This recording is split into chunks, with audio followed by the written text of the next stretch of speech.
Now we're good. Operator error. We're ready.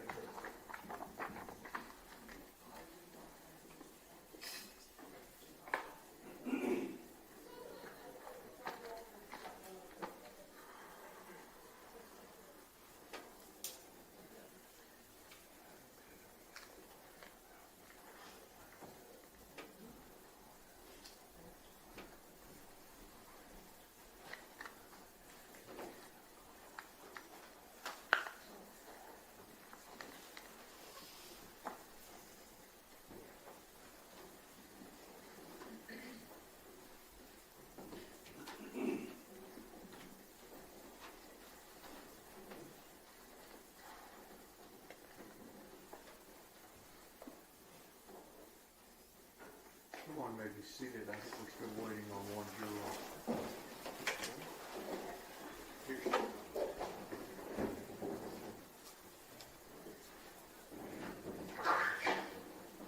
Good morning. We are ready to proceed, ladies and gentlemen. This witness has been previously sworn to testify truthfully. Who is this? Mr. Barrett. Ms. Reynaga, would you please introduce yourself to the jury and spell your first and last name for the court reporter? My name is Erica Reynaga, E-R-I-C-A-R-E-Y-N-A-G-A. And Ms. Reynaga, what do you do for a living? I am a forensic scientist with the Texas Department of Public Safety Crime Lab in Garland, Texas, in the Biology and DNA unit. And how long have you worked there at the Texas Department of Public Safety Crime Lab in Garland, Texas? It will be 8 years in June. And what type of work do you do there again? I am trained to examine evidence for biological materials, as well as the DNA analytical process and DNA interpretation. Within each of these areas, I can issue reports, document my findings, and testify when necessary. And what type of training and education did you have to qualify you for the job that you now hold? I have a Bachelor's of Science with a major in Biology and a minor in Chemistry from Bowling Green State University, and a Master's in Forensic Science from the University of Central Oklahoma. In addition to that, DPS does have a very extensive training program. It's modular based, so we will start with basic DPS and court proceedings, as well as the readings and our licensing exam that is required by the state of Texas. From there, we will move into our specific training field. I started with screening, and then as the years moved on, I added on to that with the analytical and interpretation processes. And with regard to your ability to do your job on an ongoing basis, do you have regular proficiency testing as well? Yes, we are required to proficiency test twice a year. Now, the lab itself, is that lab accredited by some organization? Yes, we are accredited by the American National Standards Institute National Accreditation Board to international and FBI standards. And are they also recognized accredited lab with the Texas Forensic Science Commission? Yes. Now, with regard to when a case comes into your lab, is that case given a specific number assigned to it to help track the evidence through the laboratory procedures? Yes. Can you explain how that takes place? Once the agency brings in the evidence to our evidence receiving section, they will they will open a case within our laboratory information management system, and it gets its own unique case number. So for our lab, the first three are letters, so GAR for Garland, because that is where the case originated within the DPS system. And then it will be the year and month, a 4-digit series, and then followed by that is the case for that year, just chronologically, how many cases we've gotten in the year. May I approach the witness, Your Honor? Yes, sir.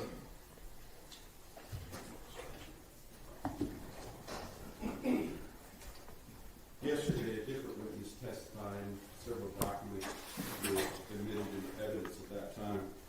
And I'm going to show you, first of all, State's Exhibit number 297, State's Exhibit number 298, and then State's Exhibit number 300. Do you recognize those documents?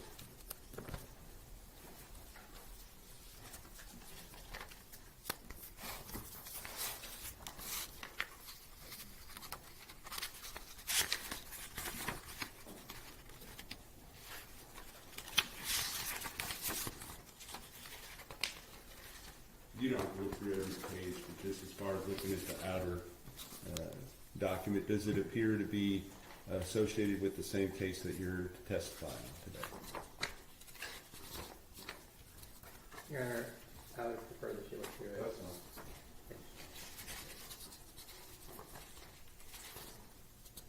fine. Yes, these would be the submission forms that was submitted with the evidence, as well as the DNA mouse screening and biology laboratory reports that were issued by Jacqueline Ferreira. Okay. And does it indicate on the date in which the case was submitted to the lab there?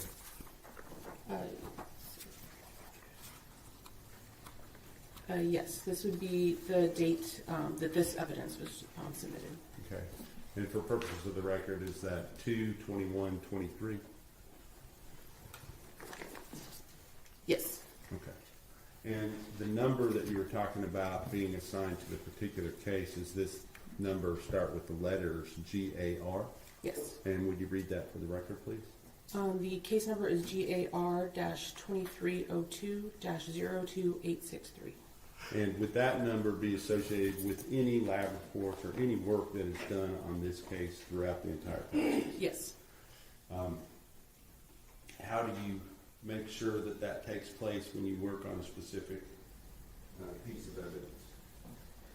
So when an analyst gets the evidence to analyze it initially, they will look at the evidence and make sure that the case number, as well as any identifiers that are agency related, match what we have in our system with the submission form.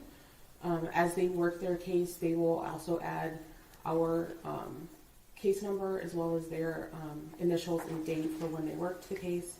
Any samples that are cut or collected will get its own unique item number, and our agency case number will be associated with that as well, and that's through the entire process. So for examination of evidence, as well as the analytical process and the interpretation process. And so for tracking purposes, if a certain item is given a certain number, and then a sample is taken from that item and then sent further in the process, and maybe that is further divided, how is that documented through the process? So we have an outer item of packaging, say it's O1. Any samples or items within that packaging will be O101, O102, so on and so forth.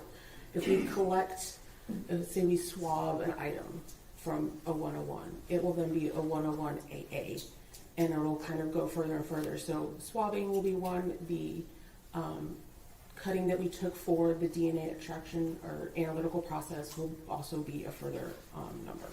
Okay. And so numbers kind of get long over time as far as what you're looking at, but if you look at those original numbers, you can tell where it came from, what item that came from. Correct? Yes. Understood. All right, so as far as you personally, have you ever testified as in the area of DNA comparison and the analytics that go with it? Yes. Here in courts in the state of Texas? Yes. And about approximately how many times have you testified before? About 25 times. And specifically in this case, are you familiar with this case, the GAR 2302-02863 that we just showed the jury? Yes. And can you tell us specifically, is that a case that involves a victim by the name of Athena Presley Monroe Strand? Yes. And a suspect by the name of Tanner Lynn Horner? Yes. And can you tell us, just describe for us what part of the testing process that you took part I took part in this case by doing the analytical process for a portion of the evidentiary samples as well as the known samples that were submitted in this case. And which, okay, so you talk about samples and known samples, kind of boil that down for us a little bit more so the jury kind of understands the difference between the two things. Yeah, so evidentiary will be any samples that we collected from the evidence that we received. Known samples are samples that came from an individual. We know exactly who it came from, so we can say that it's definitely their DNA on whatever that sample is. So it can be either a blood card or cheek swabs, which we call buccal swabs. All right. And did you have both of those things in this case? I mean, were both of those things submitted, I should say? Yes, we did have knowns from both individuals. Okay. And that would be from which individuals again? From Tanner Horner and Athena Strand. Okay. And just kind of walk through the analytical process that you handled, and describe which items that you handled and what you did with those items. To start, the analytical process is a 4-step process. It starts with extraction, and that's where we're going to add chemicals and heat to our samples to get any DNA off of those samples, break open the cells to release the DNA into solution. We're going to do several washes to purify it, so at the end we just have a purified liquid sample that is our DNA. And that goes through the rest of the process. In cases where there's, through our analysis, the screening portion, that first step, there's an indication that sebum may be present, we will do what's called a differential extraction. And that's where we will separate that one sample into 2 parts. One part that would contain sperm cells and one part that could contain any other cellular types, so skin cells or blood. So that's the first step. The second step is quantification, and that's where we're going to see how much DNA is within that sample, and if possible, or not if possible, but if present, we can also detect if male DNA is within that sample. The third step is amplification, and that's where we're going to make millions of copies to better visualize our DNA profile on the last step.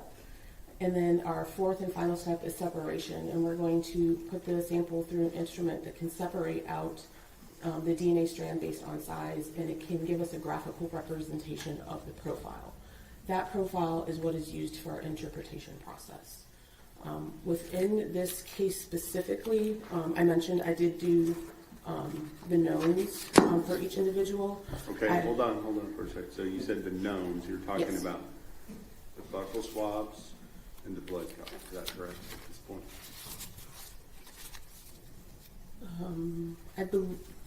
I believe it, yes. I believe that was a blood card and buccal swabs. Okay.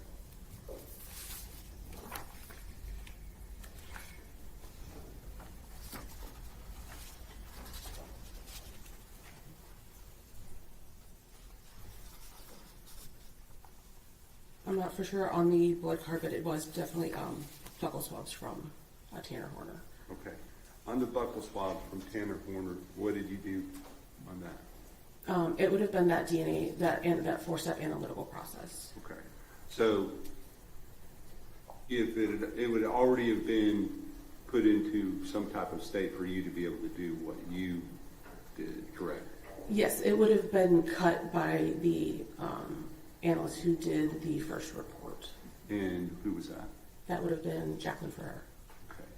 And then once that tip of the swab is cut off, how much to cut? For buccal swabs, we will cut a half of a swab. Okay. And but if there were 4 taken originally, only one of the swabs was used to go forward. Is that correct? Yes, there would be 3.5 swabs left. All right. So any further testing needed to be done, those would be available. Yes. So with regard to your part on the buccal swab, kind of walk us, you did tell us kind of, I know that you described the 4-step process, but physically, what did you do? You know? So Jacqueline would have cut the sample and placed it into a labeled tube. When it was my turn before I would get it, tubes are verified by another analyst to making sure we have all of the correct samples and that they're in the correct order based on our paperwork before we even start the process. And then once I get it, I will also verify that I have all of my samples, and then I will add for that first step, add the chemicals to start the extraction process. But along the way, I am making sure that all of my samples are in the correct order to match all of the paperwork. Some of our instruments do require a second check by another analyst to make sure that the layout of our instruments are correct. After my entire process, another analyst will review the paperwork that I generated within my batch and do the net data analysis step as well, just to make sure they agree with all of my findings. Okay. And what is the goal with regard to these known swabs? What are we trying to accomplish? I don't want to put the words in your mouth, but what are we trying to develop out of the known swabs, the buccal swab, the blood card? I mean, there's no real difference between the evidentiary and the knowns as far as the goal. We are just processing them to see if there's DNA present, and if there is, to generate a profile from those samples. And that's what I was getting at. So based upon the known swabs, are you able to then generate a specific profile that goes one with the suspect, Tanner Horner, based upon the buccal swab, and then one with the victim, Athena Strand, based upon the blood card? Yes, the samples, the profiles generated from those, we would know came from those individuals. Okay. And then are those profiles used to compare with profiles that are developed off of evidentiary items? Yes, that is our interpretation process. Okay, gotcha. So what other than the buccal swabs, what items other than the buccal swabs did you participate in this analytical process for? The evidentiary samples that I processed in this case were the sperm cell and epithelial cell fraction from the vaginal swabs. Okay. And that would have been something that was submitted and initially looked at by Jacqueline Ferrara, is that correct? Yes. And what would she have done prior to you looking at that? She would have done our male screening process, so taking a small cutting, doing a quick extraction to see if there's any male DNA present. If there is, then we will take half a cutting from each swab, if there's only two, to go through the traditional DNA process. And so was that done with regard to the swab? You did that particular thing with regard to just one of the sets of swabs from Yes. the sexual assault kit, correct? Yes, she would have cut just the vaginal swabs from the kit. And what did you do with that item? You said you processed it like you did the buccal swabs? It went through the differential process that I spoke of earlier, but all 4 steps are the same. We just do them separately from, all the evidentiary samples get done separately from all of our known samples. And if I were to show you, Yes.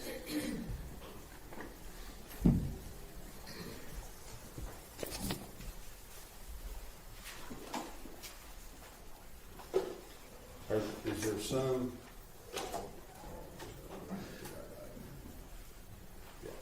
Is there some markings on what has been admitted as State's Exhibit number 270, the same kit? Are there some markings to show that was processed at your lab under the same number that we're talking about today?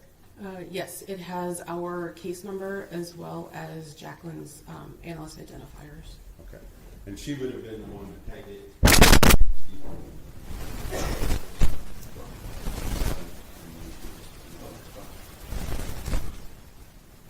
She would have been the one to take the swab out of here and do the cutting before it happened. Yes. Thank you. What other items besides the buccal, the known samples, and then the vaginal swab did you participate in? Those were the only items within this case that I did anything with. Okay. And with regard to the work that you did on this case, are there specific procedures and processes that you are familiar with that have to be followed during the work that you do? Yes, we do have a standard operating procedure for everything that we do. And did you follow those specific procedures and processes in this case for the items that you analyzed? Yes. Okay. And do you have any other work that you did on this case that you feel is relevant to the analytical processes on any of the other findings in this case? No. That's the witness. Cross-examination. Good morning, Mr. Renata. Good morning. We got one we talked before. I think I just have maybe one question for you. And you talking about you processed the vaginal swabs. Did you process the rest of the sexual assault kit? Only the vaginal swabs went forward for DNA during the batch that I did. And you did not do any microscopic analysis for the presence of sperm. Correct. And that is required to confirm the presence of sperm. It is, yes, it's required to confirm. It is not a requirement for our processes. Right, not Yeah. for you to go ahead and process the DNA, but just to confirm that is contains sperm and not epithelial cells or something else, you would have to look microscopically for the spermatozoa. Correct. Absolutely. Redirect. Just can you explain the reason why you would have only looked at those particular swabs instead of all of the 6 swabs? So based on the male screening results from Jackie's analysis, she decided that those were the ones to send forward. At the time, we were only sending a few samples forward. We didn't send everything. Additionally, sometimes there isn't enough male DNA within a sample that we know that we would get them within the profile. Sometimes there's too much female DNA that would overpower that male DNA. Understood. That's, go ahead.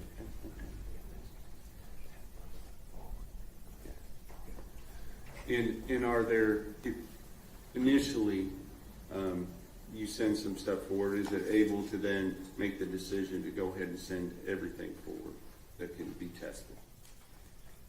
That is a process that we can do. That was just not something that we did in this case, and I'm not sure what her results were, if there was anything else that was eligible. Okay, understood. So you're not familiar with what other items would have gone forward, other than what you worked on? Correct. All right. Nothing further, Your Honor. So, you worked on the vaginal swab, that would have been for the April 19th report. Are you familiar with that report? The DNA report? Yes. I'm not sure which report that one would have gone. It would have probably been the first one. It would have been? Yeah. So the first report from Kristen Casoda on the vaginal swabs from Athena Strand, it states Exhibit 299. Has not been admitted yet, sorry. In that report, it's the probability of obtaining mixture profile in the DNA came from the victim and one unrelated unknown individuals 2 times. Sorry. I'll slow down. Your Honor, I'm going to object from, if he wants to admit the report at this point, that's fine, but object from reading for some outside of evidence that from a report that she did not issue. Well, let me start with that. That's a big enough question. Are you familiar with that report? If the vaginal swabs are on that, I would have done the analytical process for that report, but I did not write the report. Okay. Now you mentioned Ms. Ferrara's report. Sorry? Ms. Ferrara's report, Jackie's report? Yes. On the male screening. Yes. And on that report for the oral swabs, she did not detect the presence of male DNA. I am not familiar with her report either. I just know what she sent forward for DNA, and that's what I processed. And initially in spring of 2023, that was only the vaginal swab. Correct. That's what it shows. Mr. Barrett, just one thing. Is there a difference between a finding of inconclusive and a finding of excluded? You understand what I'm saying? It says that the detection of male DNA on the item was inconclusive. Is that the same as saying there was no male DNA? For what type of report? Well, may I approach you? Yes. Just.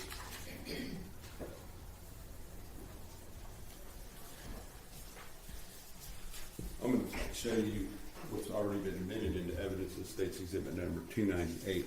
Now, this does not pertain to the vaginal swabs. It pertains to the oral swabs. But with regard to the finding on there, it was classified as what? This is for the DNA male screening laboratory report. The oral swabs detection of male DNA on this item was inconclusive, utilizing the Plexer HY quantification kit due to the low male quantification value. So for this report, we are not doing any type of comparisons. So we are not making an inclusion or exclusionary statement. This is based strictly on the quantification results from that male screening process. So this indicates that male DNA was detected, but based on that quantification value, it was not eligible to send forward for our traditional DNA process. Thank you. No further questions, Your Honor. Mr. Governor?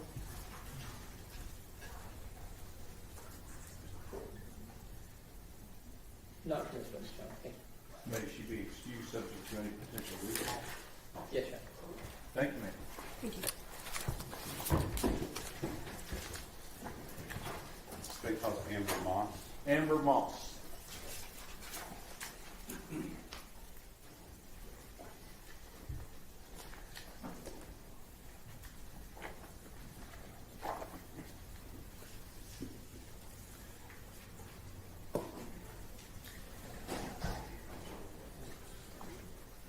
Come in, please, ma'am. Ladies and gentlemen, this witness has been previously sworn to testify truthfully. Mr. Barry? Thank you, Your Honor. Ms. Moss, would you please introduce yourself to the jury and spell your first and last name for the court? Hi, my name is Amber Moss. It's Amber Moss. And Ms. Moss, what do you do for a living? I am a DNA Section Supervisor 1 at the Texas Department of Public Safety Crime Lab in Garland. And so you're a section supervisor. What does that mean? So what that means is that I manage a team of analysts, and I triage cases that are assigned to my team. I'm also still qualified as an analyst, so those duties include examining evidence for the presence of biological fluids, cutting samples and preparing them for the DNA testing, then actually performing the DNA testing itself for either our autosomal testing or our YSTR testing, performing the DNA interpretation, the YSTR interpretation, and then also performing technical and administrative reviews, and then testifying in court if necessary. With regard to your participation in the case that we're here today on, are you familiar with the Garland Lab number 2302-02863? Yes. And is that the case where the suspect is Tanner Lynn Horner and the victim is Athena Presley Monroe Strand? Yes. Now, as far as your personal background, what type of education did you have? I have a Bachelor of Science degree from Texas A&M University at Commerce, and I also have taken postgraduate classes in population statistics and molecular biology from the University of Texas at Dallas. And how long have you been working as a forensic analyst? I've been qualified as an analyst since January 2000. Okay. So approximately 26 years, Yes. correct? So with regard to the process or your involvement in this case, was it actually as an analyst, or kind of describe what your part was in this particular case? So for this case, I did not, I was not an analyst involved in the case, but as the team DNA section supervisor, my team handles capital murder cases. And so what that means is that when the cases are received, I will contact the agency to clear up any questions that we might have, determine whether it's going to be a death penalty case or not. And then I communicate with them to determine if we have any questions about what items to test and moving forward with our testing. And are there specific guidelines from the Texas Forensic Science Commission related to death penalty cases that you're required to make sure get followed? Yes, Okay. DPS has a policy in place that if a case is determined to be a death penalty case, then we will communicate with the attorneys on that case and determine exactly what items will be tested. If items will be depleted, we will let them know that. And then sometimes in some of those cases, those depleted items are processed a little bit differently. And that's kind of where I was going with that. Let's talk about you. You have some type of special licensing to do your job, or is it just through the lab that you're accredited? No, as an analyst, I'm licensed by the Texas Forensic Science Commission. Okay. And is the lab also accredited by that same organization? The lab is accredited by the commission, but we're also accredited by an American National Standards Institute National Accreditation Board. And is that sometimes referred to as ANAB? Yes, Okay. Or ANAB? yes. With regard to that, those specific rules for death penalty cases, if it becomes apparent that there is an item that would be depleted, well, first, let's talk about what depleted means. Would you explain the concept of something being depleted? So for us, when we say that an item will be depleted, it means that either the swab that was used to collect cells, or a blood stain, or a stain on an item of clothing, for instance, we would need to use that entire thing, that entire item, either the swab or the stain itself, in order to perform the DNA testing in hopes that we get a complete DNA profile. And if it becomes apparent to you along the process that certain items would be depleted, you said that you contact somebody about that, is that right? Yes, we do. For capital murder cases, we do. And who would that be? So it depends on each case, honestly. So a lot of times the submitting agency, so like the local police department, is our agency contact, and they are relaying the information to the attorneys. But for a lot of the cases, the attorneys are involved early on in the process, since it is a capital murder case usually. And so a lot of times we're relaying that information to them as well. And I'm going to just ask you, you talk pretty fast. Sorry. The judge reminded somebody we were not in Dallas, so yeah, the other day. So just kind of slow yourself down slightly. With regard to that process, you communicate the fact that something's going to be depleted. Is there some requirements for further testing if it is determined that something is going to be depleted? So our policy, we're required to let the agency know or the attorneys know, and then at that point, they can discuss and determine whether they give us permission to actually deplete that sample, and we perform the testing on that, or if we end up not testing it at all, or sometimes if those samples would go to a different lab to be tested. And in this particular case, you're familiar with Jacqueline Ferrara, or formerly Jacqueline Winston. Yes.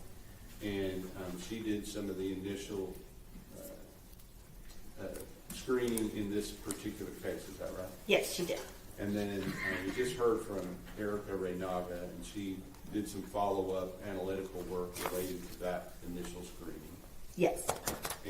But after that point was done, had there been a number of items that were identified that would potentially be depleted by further testing? Yes. Since Jacqueline was the biology analyst, she was the one who examined the evidence itself and was the one who determined these certain set of samples would need to be depleted going forward for DNA testing. So at that point, she made a list of those samples, and we relayed that information to our contact information, or to our contact for the case, and I believe the district attorney's office at the same time, and I'm not sure if the defense was notified at that same time or not. Was a decision made that before we went further and did any further testing on anything, that we needed to get some type of court approval to move forward with the depletion items to determine what lab that should take place at, whether it was your lab or a different lab. Right, so actually, part of the DPS policy for death penalty cases is that we will examine the items of evidence for the presence of biological fluids, collect those samples, but we will not move forward with any DNA testing until we have a court order, whether that is in regards to the depletion samples or samples that will not be depleted. So a court order is required for us to move forward for DNA testing, and then in that court order, they need to specify how the depletion samples will be handled. And was it clear, for some period of time, can you tell us whether or not it was clear to you as to whether you should move forward at your lab with those items, or whether it was going to be ordered to be done at a different lab? There was conversation in this case about, and there was some time where it was being decided where those depletion samples would be tested, whether it initially it was offered like we would test all the samples at the DPS lab, but there were certain conversations that then it was going to be that set of samples, the depletion samples would be tested at a different lab, and then it was some time where it was being determined which lab that would be. And ultimately, was a decision made to go to a different lab for the depletion items? Yes. And was that ordered by the court? Yes. And was, when did that transfer of items to that lab take place? So once we got a court order indicating that the depletion samples would be going to a different lab, in April of 2025, I gathered those depletion samples, put them into a separate container so that they could be shipped out to that other lab. And then there was still some discussion about exactly when we should send those samples. So they had been separated but not sent yet, and then they were sent in May of 2025 to the other lab.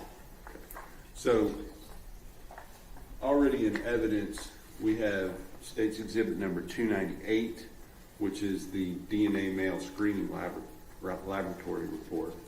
And we have State's Exhibit number 300, which is the biology laboratory report. Those were done in March and April of 2023, correct? The biology report was June of 2023. Okay, I apologize. You're right, I looked at the wrong report when I was saying the date. So March for the DNA male screening report, March 16, 2023? Yes. And then June 14, 2023 for the biology laboratory report? Yes.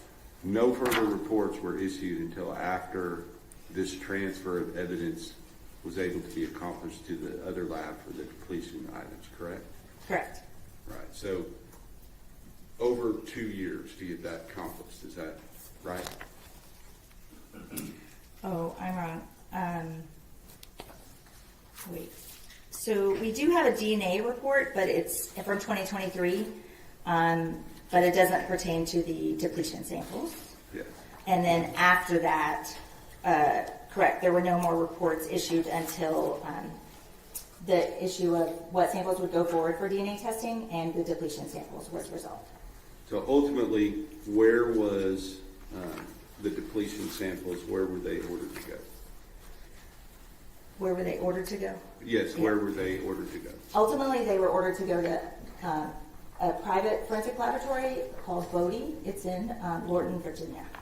And is that another lab that is also accredited by the Texas Forensic Science Commission, to your knowledge? Yes. Okay. Because there are some specific rules related to death penalty cases as to what type of labs can test those. Is that correct? I believe the statute indicates that it has to be an accredited laboratory, and I'm pretty sure the statute also refers to the Texas Department of Public Safety laboratory. Yes. But any testing needs to be done by an accredited laboratory. Understood. All right. So that testing took place and was a report issued from the lab, Bodie lab, on the items that have been submitted that were considered to be depletion items? Yes, And have you had the opportunity to view that report? yes. Okay. I'm not going to introduce it at this time, but once that transfer was taking place and Bodie had those depletion items, did the DPS lab in Garland then go forward with the rest of their testing? Or sometime during that, when in relation to that, did the DPS lab begin testing the items that they retained that were not depletion items? In this case, once we had the initial court order listing the samples that would be tested, we knew that there was still discussion about the depletion samples, but we'd already identified those samples. So any of the non-depletion samples, we proceeded to start preparing those for DNA testing, and then started DNA testing on that set of items at the DPS lab while we were still getting information about the depletion samples. Understood. So ultimately, it was, what was the date that the final reports were issued here from the DPS Garland lab? The DNA reports, we have a supplemental DNA laboratory report dated September 15th, 2025, a biology and DNA laboratory report dated September 15th, 2025, a YSTR laboratory report dated September 15th, 2025. Can you explain the difference between the regular DNA report and a YSTR report? Yes, so our regular DNA laboratory report, it refers to our sort of mainstream testing. It's our autosomal testing, so that tests for male and female DNA. It just tries to copy whatever DNA is present, human DNA is present on a sample. The YSTR testing is male specific, so it will not pick up any female DNA that's present in the sample. It will only focus on the male DNA present in the sample. And is that YSTR process, is that, for lack of a better word, more sensitive? How does that work? It is a little bit more sensitive, but it's more specific because it's only targeting male individuals, and so it is useful in, it's more of a specialized type of testing, I would say, because it's useful in some samples where you have a high amount of female DNA and a small amount of male DNA, and that female DNA overpowers the male DNA in our normal autosomal testing, and so the YSTR testing allows us to only focus on the male DNA present. Okay. So was there both autosomal, if I call it STR testing and YSTR testing, is that correct, or is that? Yes, that's correct. All right. So was there both types of testing done at the DPS lab in Garland? Yes. And depending on the item in the sample, is that right? Yes. And was there also, to your understanding, both types of testing done at the Bode lab? Yes. There was. Depending on the sample? Yes.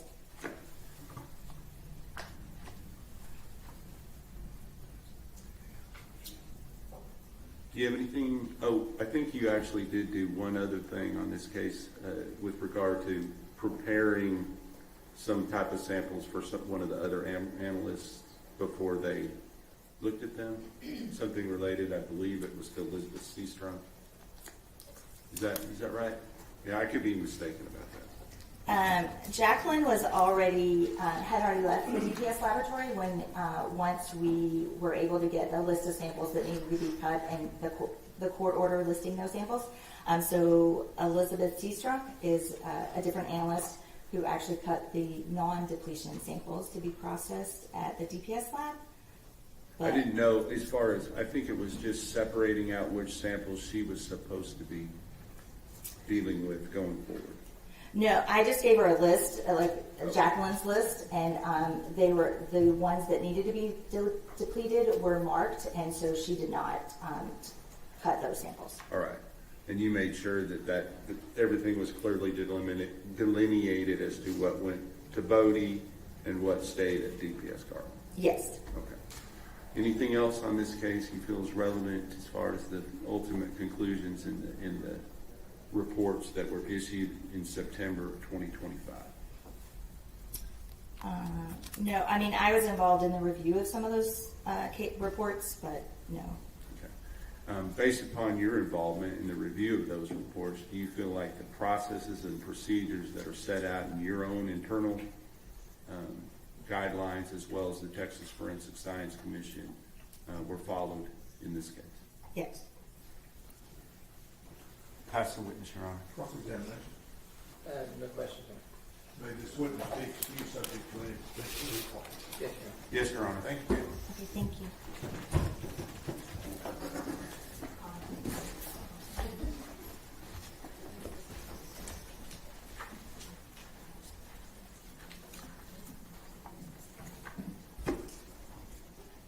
State calls Elizabeth Seastrunk, Your Honor. Okay, Elizabeth Seastrunk.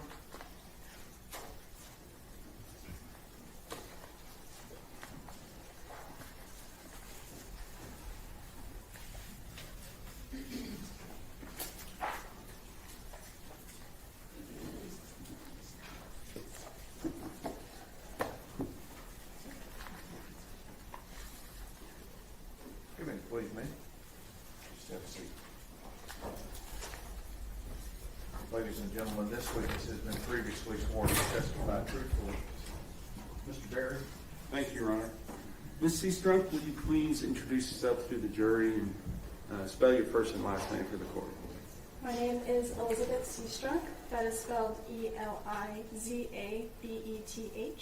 Last name Seastrunk. Pull that microphone a little bit closer to you. Thank you. With, can you just kind of tell us what you do for a living, first of all? I'm a forensic scientist at the Texas Department of Public Safety's Crime Laboratory in Garland, Texas. And did you have to, what kind of education did you have to qualify you for that job? I have a Bachelor's of Science in Biochemistry, Molecular and Cellular Biology from the University of New Hampshire, as well as a Master's of Science in Forensic Science with a concentration in Forensic Biology and DNA from Oklahoma State University Center of Health Sciences. And as far as your duties, well, let me ask you, how long have you been working there at the DPS Garland Lab? I've been working at the Garland Lab for about 3 years, but moved into the DNA section about 2.5 years ago. Okay.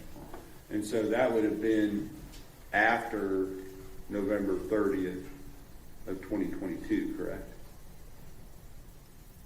That you moved into the DNA section? I moved into the DNA section in October of 2023. Understood. So after you, well, first of all, was there a different analyst that had left as far in conjunction for personal reasons, family reasons, that at the time that you came into the lab, or did you overlap? What do you mean by that question? Jacqueline Oh. Winston, Jacqueline Ferrara? I had moved into the DNA section while Jackie was still there. Okay. And so, but after she left, were you asked to do some work on the case where the suspect is Tanner Lynn Horner, the victim is Athena Monroe Strand, and that has a specific Garland case number GAR 2302-02863. May I refer to my notes? Yes, ma'am.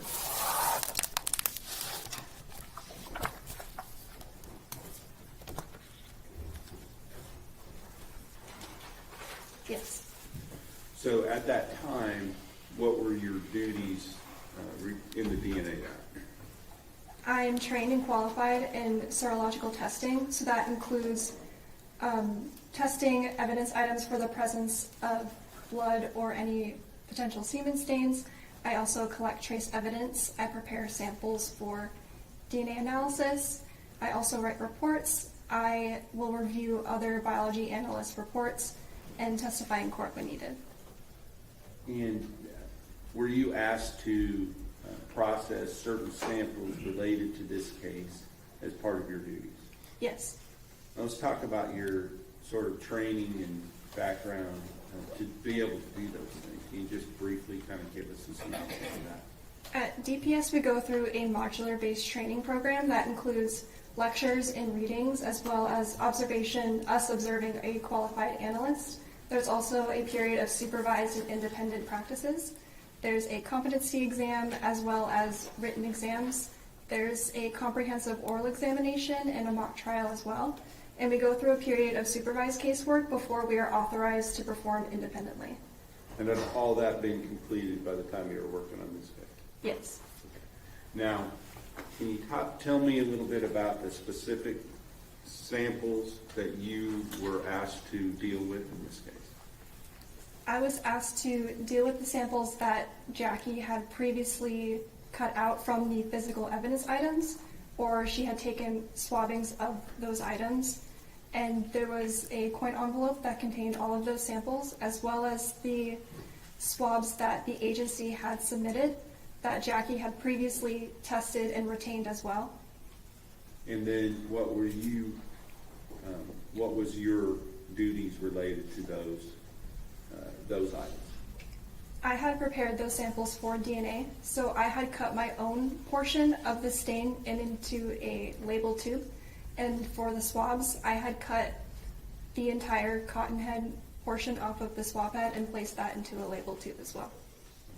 And when you talk about a stain, what are you talking about? The stain is the physical cutting that Jackie had taken from the physical evidence items. So she had identified stains and cut them out and retained them into a Ziploc baggie. And I had retrieved those cuttings that she had taken and cut my own portion from that. So, for instance, if the stain was on a pair of blue jeans, whether it's the suspects or the victims, she would have taken and actually cut that stain out and retained that. Is that right? Yes, that's correct. Okay. And then you came behind her and you cut out a smaller portion of that to send forward for the testing. That's correct. Okay. Okay, what else?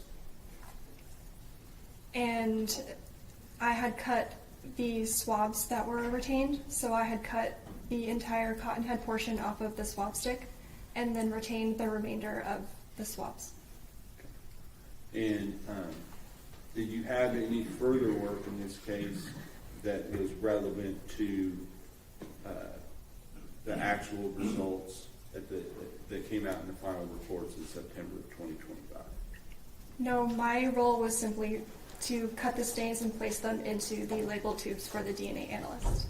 And did you follow all the proper protocols and procedures in doing that? I did, yes. Pass the witness. Cross-examination. No questions, Your Honor. May this witness be excused subject to any potential recall? Yes, Your Honor. Yes, Your Honor. Thank you.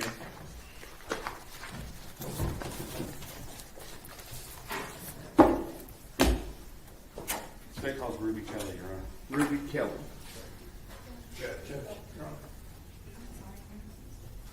We can do that, okay? So I'll see you back in 15 minutes, okay?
everyone may be seated. Ladies and gentlemen, this witness has been previously sworn to testify truthfully. Mr. Berry. Thank you, Your Honor. Good morning, Ms. Kelly. Good morning. Would you please state your name for the jury? Ruby Kelly, And would you spell your first and your last name? Ruby Kelly. And what do you do for a living, Ms. Kelly? I am a forensic scientist in the DNA section And where specifically? at the Texas Department of Public Safety Crime Lab in Garland. And how long have you been doing that? About 6.5 years. And what type of background and education did you have to, first of all, be hired to do that job? I have a Bachelor of Science with a major in biology and a minor in chemistry from the University of North Texas, and a Master of Science in Pharmaceutical Sciences with a concentration in DNA analysis and serology from the University of Florida. And I also have a license through the Texas Forensic Science Commission. And in addition to you being licensed by the Texas Forensic Science Commission, is the lab accredited through that same organization? It is, yes. As well as ANAB? Correct. Okay. Now, since you've come on, once you were hired there, what have been your duties since you've been there? My job duties include screening evidence for the presence of biological fluids like blood or semen, performing laboratory procedures for DNA analysis, making interpretations and comparisons of known evidentiary profiles to known reference samples, preparing reports of my findings, and testifying in court. May I approach, Your Honor? Yes, sir.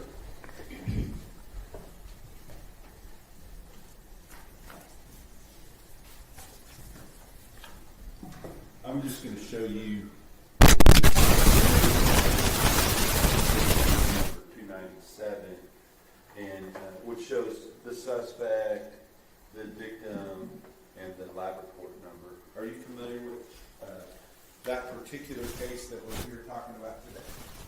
Yes, I am. Okay.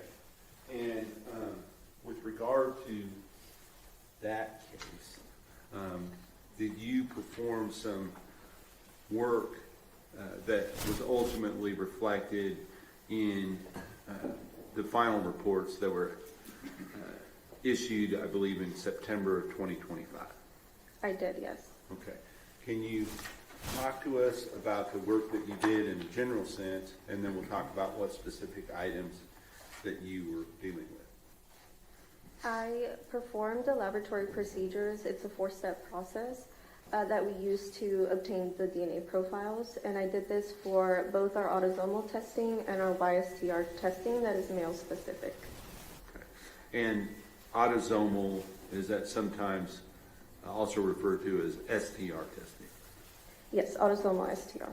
Okay. So there's YSTR and autosomal STR. Is that right? Correct. All right. So you did work on items for both of those. Let's talk about those two categories. Is the work that you did different for those two categories or the same? They will differ at the 3rd step, the amplification step, where we use a different set of chemicals to target specific regions on the Y chromosome for the YSTR testing. Okay. And is that part of the work that you did in this case? It is, yes. Okay. So let's talk about the different items that you dealt with in this case. I believe you have the lab submission form there in front of you. If you need to refer to that, you can. Does that match your records as far as the items that were submitted to be tested?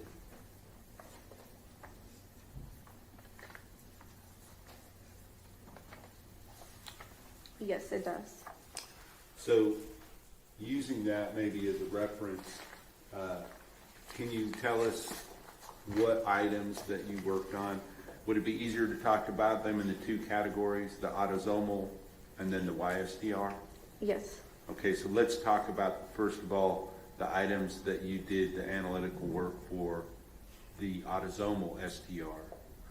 What items were you involved in that process for? There were several stains from the polo, a sweatshirt, jeans, underwear, sock, and another set of blue jeans, as well as bungee cords in different areas of a vehicle, a truck. And all of those, none of those items that you just mentioned were related to the YSTR, correct? Those are all autosomal? Correct. And now let's talk about the items that you processed related to the YSTR process. Those would have been the vaginal swabs, anal swabs, oral swabs from the sexual assault kit, and then the known sample from the suspect. And were you involved in the process before or after the depletion had already been separated out? That would have been after. I would have come in afterwards. So you didn't deal with any of the items that were sent to Bode Lab or Bode, correct? That's correct. Only the items that were ultimately dealt with in the reports that were issued in September of 2025. Correct. So you dealt with the swabs from the you said YSTR for the swabs from the sexual assault kit, and what other items again? And then the known reference sample from the victim. Okay. I mean, excuse me, the suspect. The suspect, okay. And just kind of, let's talk about those two items again. What did, you talked about the 4 parts and that there's a difference between the two.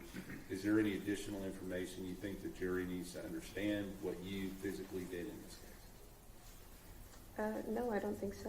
Okay. So, do you have specific protocols and procedures that you have to follow in your work there at the DPS lab in Garland? Yes, we do have standard operating procedures.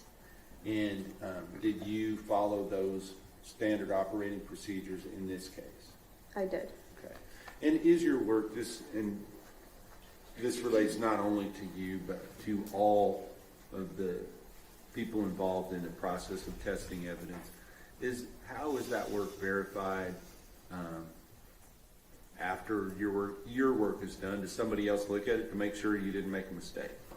Yes, so after the 4 steps are completed, I put all of the documentation together, and that batch paperwork will go through a technical review by another qualified analyst. And if that ends up being an issue, then are the corrections made and re-reviewed to make sure that there are protections along the way so that there's no inaccurate results? That's correct. If any corrections are found, I would have made those corrections, and then the batch is signed off so that the cases in the batch can be assigned to an interpretation analyst. Okay. And the interpretation analyst in this particular case, what was that person's name? Her name is Kristen Casota. Okay. And with regard to this particular case, once you kind of just briefly explain for the jury, how you receive your assignment, where you go to get the samples you're going to work on, and after you're done with the work that you've already described, what you do with the samples at that point. Typically, a supervisor will assign the batches to be run, and the samples would have already been prepped. So a small cutting is prepared in a sterile tube, and that tube is barcoded so that we are able to track it through our chain of custody. And it's usually kept in a refrigerated space until I am ready to start my process. And then once you get done with the process that you are doing, what is the state of the evidence at that point? So the results from my process, we will retain the DNA extracts frozen so that they're available for any future testing. Is there anything else you feel like you did in this case that you feel would be relevant to the ultimate results that are contained in the reports in September of 2025? No, I believe we've covered everything. Thank you. I'll pass the witness. Cross-examination. Good morning, Ms. Kelly. Good morning. Good to see you again. I have just a couple of questions. Now, Ms. Cassoto was the interpreter, correct? Correct. And that's the person who would make any kind of subjective decisions about the analysis. Correct. And that would be things like what is an artifact, what is not, that sort of thing. Well, I would have sort of done that as well. That is the last step where we use a software tool to visualize the DNA profiles, and I evaluate each profile before giving that final copy of it. So can you tell me more about that, the parts of your process that involve you making a determination rather than just following a protocol? So that part is still in our protocols for me to do. It's called data analysis. So once we obtain the data from that final step, I will go through each profile as well as use a profile comparison tool to compare all of the profiles in the batch, make sure there was no contamination, and verify that the positive and negative controls that are included also worked correctly. So does that include, and I know most people aren't familiar with this, and I'm not super familiar with it, but how you have the printout that shows where the alleles are, and it's really like a gray fuzzy line, right? Is that part of what you do is determine is this an actual marker or not, or is that wait for Ms. Cassoto? Right, so the DNA profile, it looks like sort of like a graph with peaks, and sometimes there could be peaks that might be at the baseline level and could just be noise. So if the software is calling that a real peak, it is my job to go through it and evaluate and ensure that it's either marked off as an artifact or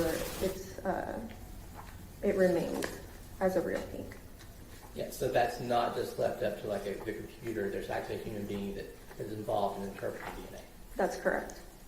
That's what we're showing. With regard to that, is there other human beings that are involved in checking those results and making sure that they are accurate through that process, both technically and subjectively?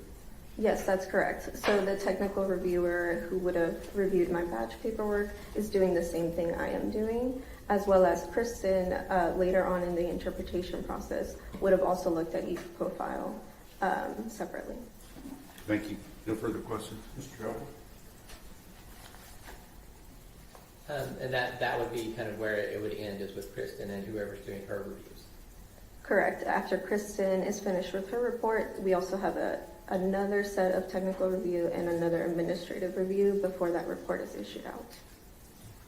Pastor? Nothing further, Your Honor. May she be excused subject to any potential recall? Yes, sir.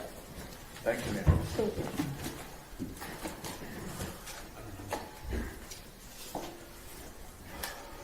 Our next witness is en route.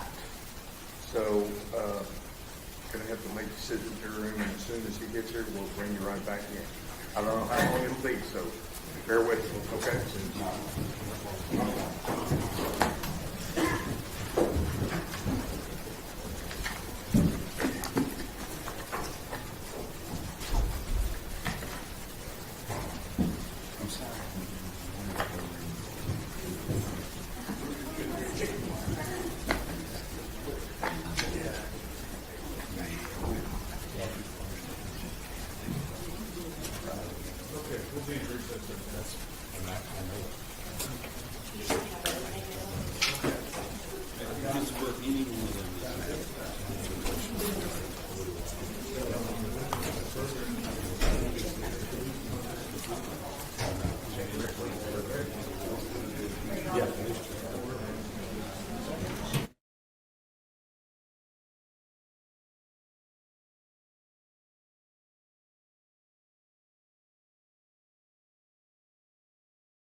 It's a good thing we're going to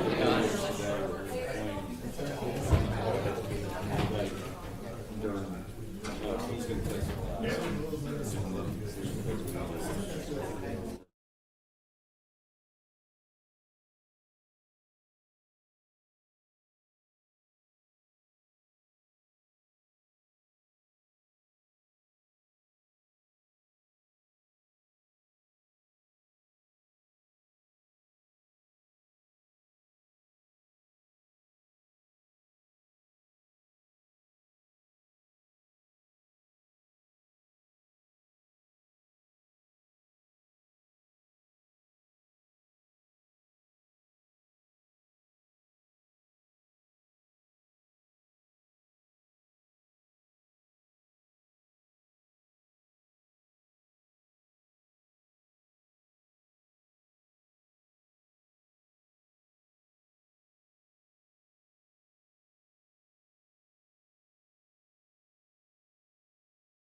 I'm gonna say, to start now, we'll probably be done about 11:30. Okay. Okay. Okay, well, let's kind of wrap.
be seated.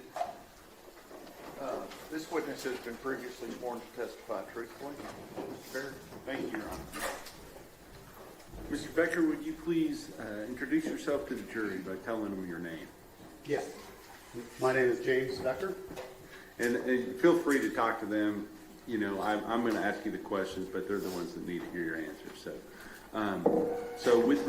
Can you just spell for the court reporter your first and last name, please? Yes, James, James, Becker, Becker. And if somebody would refer to Jim Becker, would that be you as well? Yes. Okay. So, Tell us a little bit about yourself. How are you employed? So I work for Velociter Solutions. I'm their Vice President of Product. Can you spell that? Spell your. Velocity. Velociter, yes. Velociter, Velocitor. Solutions, Solutions. And when we're here in court, it's difficult for me and everybody else, especially witnesses, to kind of make themselves slow down a little bit and talk, because the court reporter's taking down everything that you say, and we can't talk over each other. So we just kind of focus a little bit on doing that as we go through this process. Is that all right? Yes, sir. All right, thank you, sir. Now, with regard to Velociter Solutions, what do you do for that company? So I am the Vice President of Product. So I guide our product strategy, including our software, which would be mobile applications and our web platform, and then hardware integrations to go alongside that. All right. And tell us, how long have you been working for this particular company?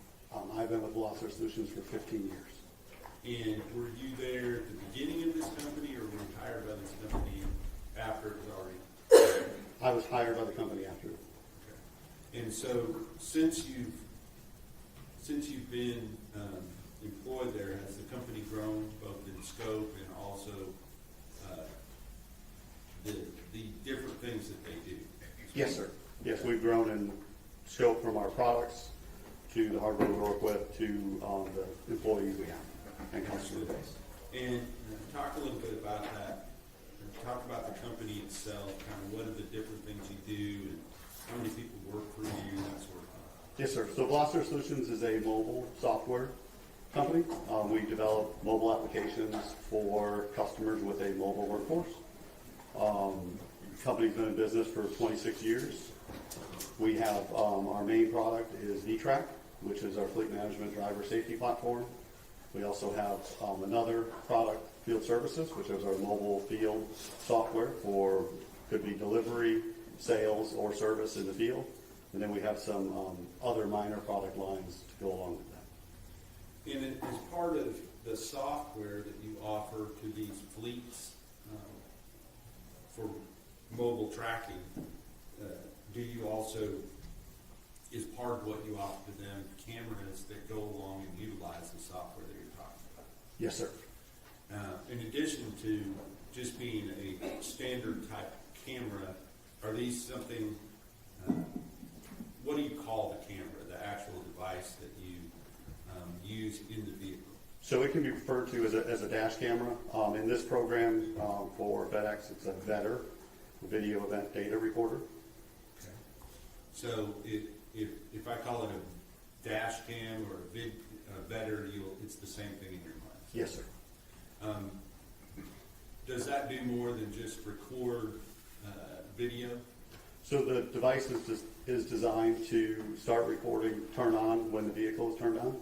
It will record forward-facing video and driver-facing video.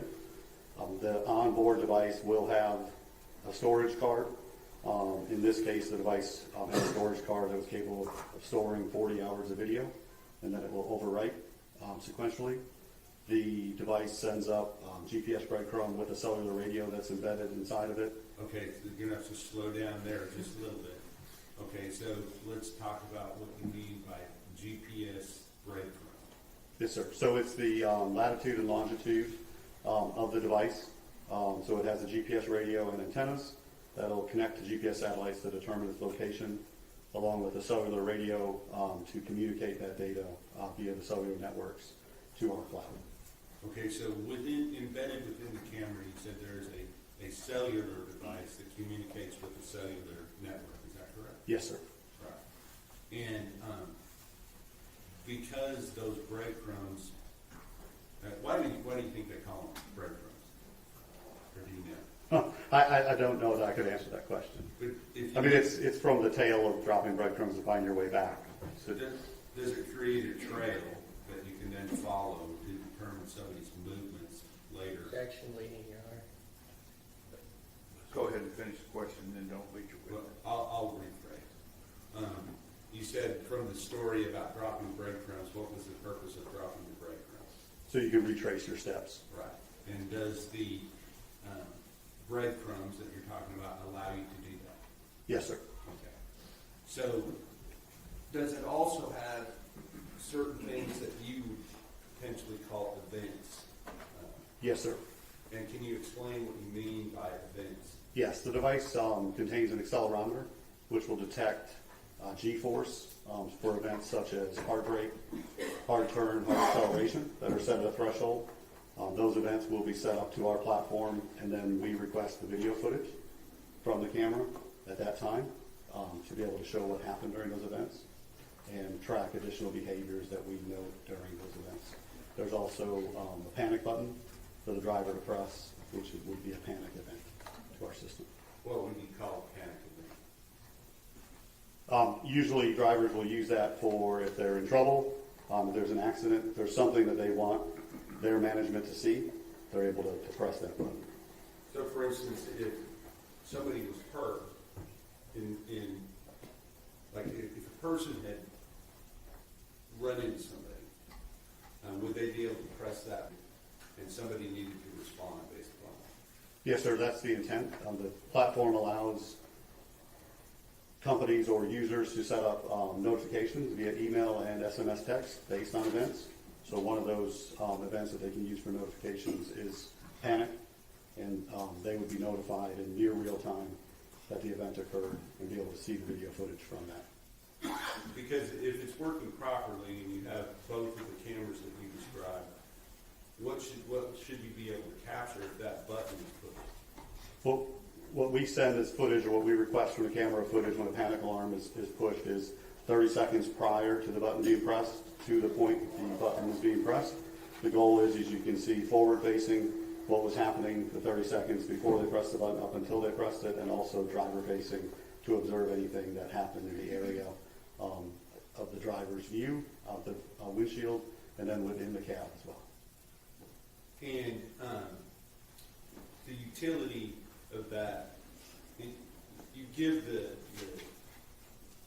all those possibilities of what can be used from your software. Do all potential users of that software and camera equipment, do they take advantage of all those opportunities?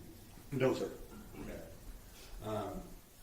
Let me ask you specifically about your relationship with some of the clients that you, I don't know if you call them clients or customers, but the people that you sell your equipment to and you sell your software to.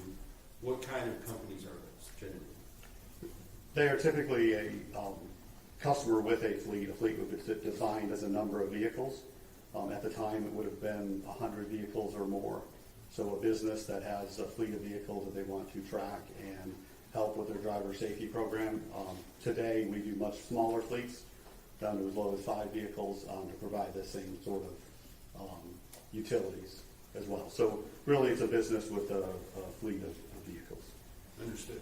So, do you have you're a vendor, or I don't know if you're a vendor, I keep using that word, but you, are the company that produces the camera equipment and the software. Are there other companies that do that same thing? Yes, sir. Okay. Not maybe exactly the same way, but same type of thing. Similar to industry, yes. Yeah, okay. And so within your customer base, do you have some larger companies such as FedEx? Yes, sir. Okay. And do you do all of the cameras for all of FedEx across the United States, or just certain areas, or what? So we work with FedEx Corporation, which has several entities within them. FedEx Ground has independent service providers that they contract with to deliver packages and pick up packages.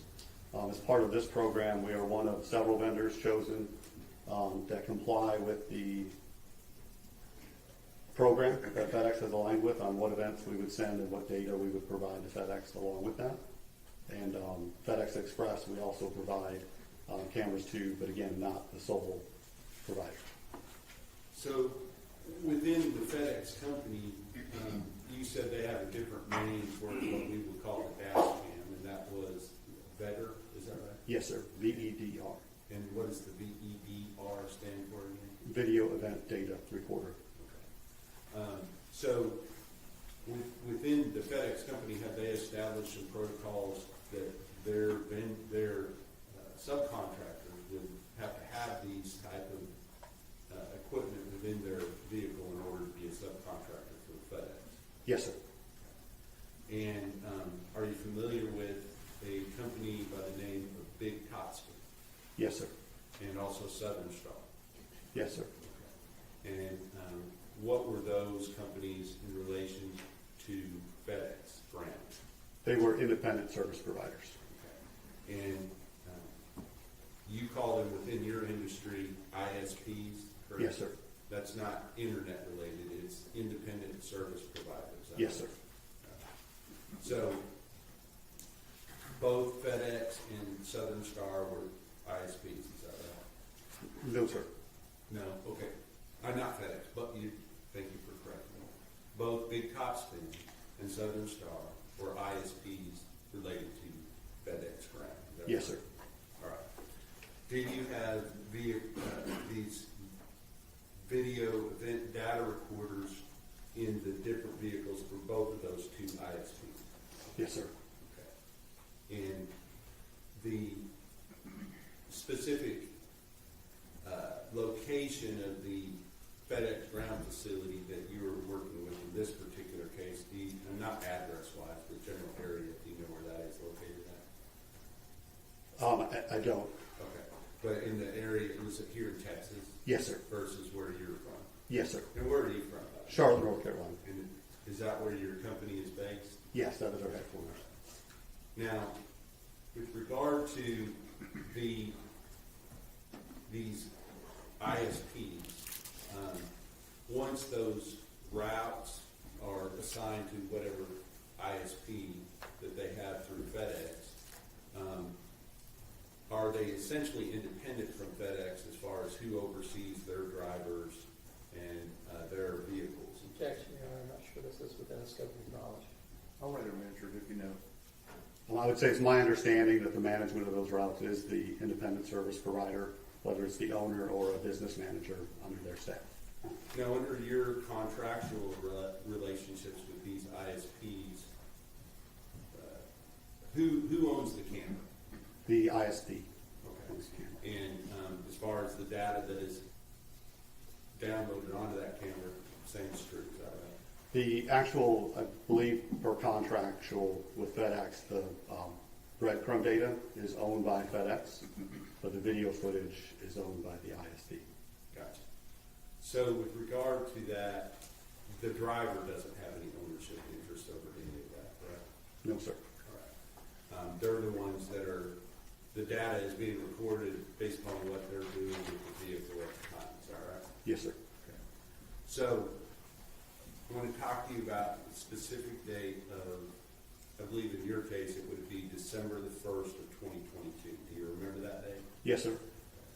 Why is it that you remember that particular day? I was in a meeting, and our customer support manager came into the meeting and asked for my assistance because they had a law enforcement call and they were not sure how to handle it. So tell us what you did next. I went to our customer support center, to the agent that was taking the phone call. They briefed me on what was happening, that there had been an abduction, and that there was video footage, and that they had, I believe it was an FBI agent on the line. Okay. Now, before we go in any further down through what happened next, I want to ask you, are you familiar with the product, the V-Track product, and how it works? Yes, sir. Okay. And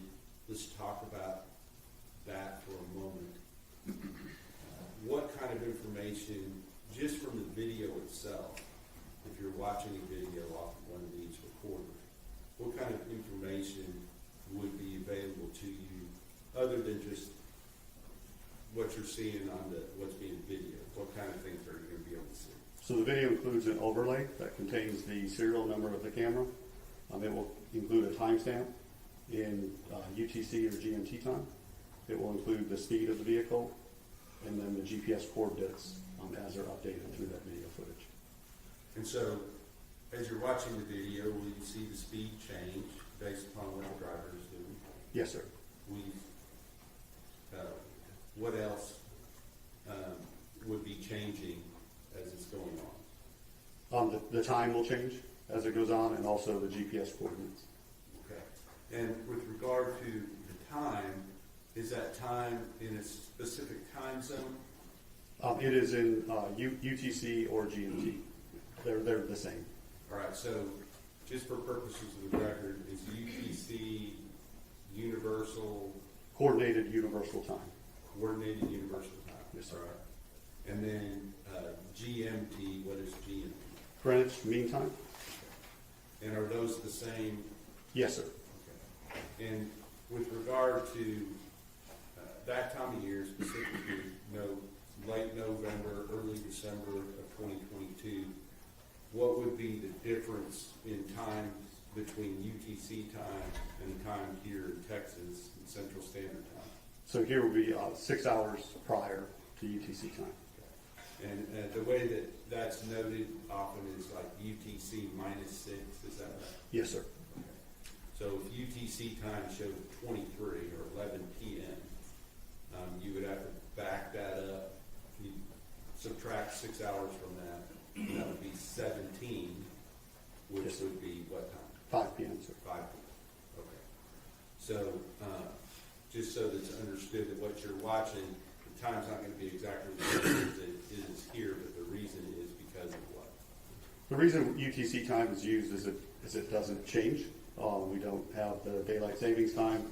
You don't have time zones that a vehicle could cross. So that way it's a coordinated time that can be seen through footage. And based upon your knowledge of the software, if you're able to examine specific camera, specific downloaded storage device from that camera, are you able to tell whether or not you believe that it's operating correctly and capturing the time correctly based upon the event data and everything else that goes into the video event data recorder other than just the video itself? We would use additional items on our platform where we have the owner's time zone, which helps us determine that offset from UTC time. And were you asked to, let me ask you, how are you able to get video off of the video event data recorder? There's 3 ways to obtain video footage from a better camera. The first is through a cellular connection to download a video clip from the platform. At the time, our platform offered 30-second video clips. So you do a manual download, you find the time that you're downloading, and you choose to download, and you wait for that video to be downloaded through the internet. Another option is to remove the storage cards and use a proprietary tool to play that footage, and you can export that footage. The third option is you can attach a USB drive to the camera itself and connect to the camera with the manufacturer's application and download that footage as well. Now, what type of storage device is maintained within this video event data recorder? It was a standard SD card for that model. And when you say a standard SD card, a lot of people know what that is, but some people don't. So can you describe it, please? I say standard meaning the size. I don't know how to describe a SD card, but today there's micro SD cards and there was mini SD cards, but this was a standard SD card approximately 3 inches wide by 1 inch and maybe a 1/16 of an inch thick. And were you asked to access remotely some footage Yes, sir. And did that particular vehicle relate to a particular driver? Yes, sir, it was a driver. Okay. And so what kind of information, you were at the point where you'd been called out of the meeting and now you're going to talk to your people about what's going on. So pick it up from there and tell us how it went from that point. I'll be honest, this wasn't something that had occurred in the past. So I think the first thing I tried to do was establish that the people on the phone were the FBI. I remember asking them if they could send an email so that I could verify their email address to determine that.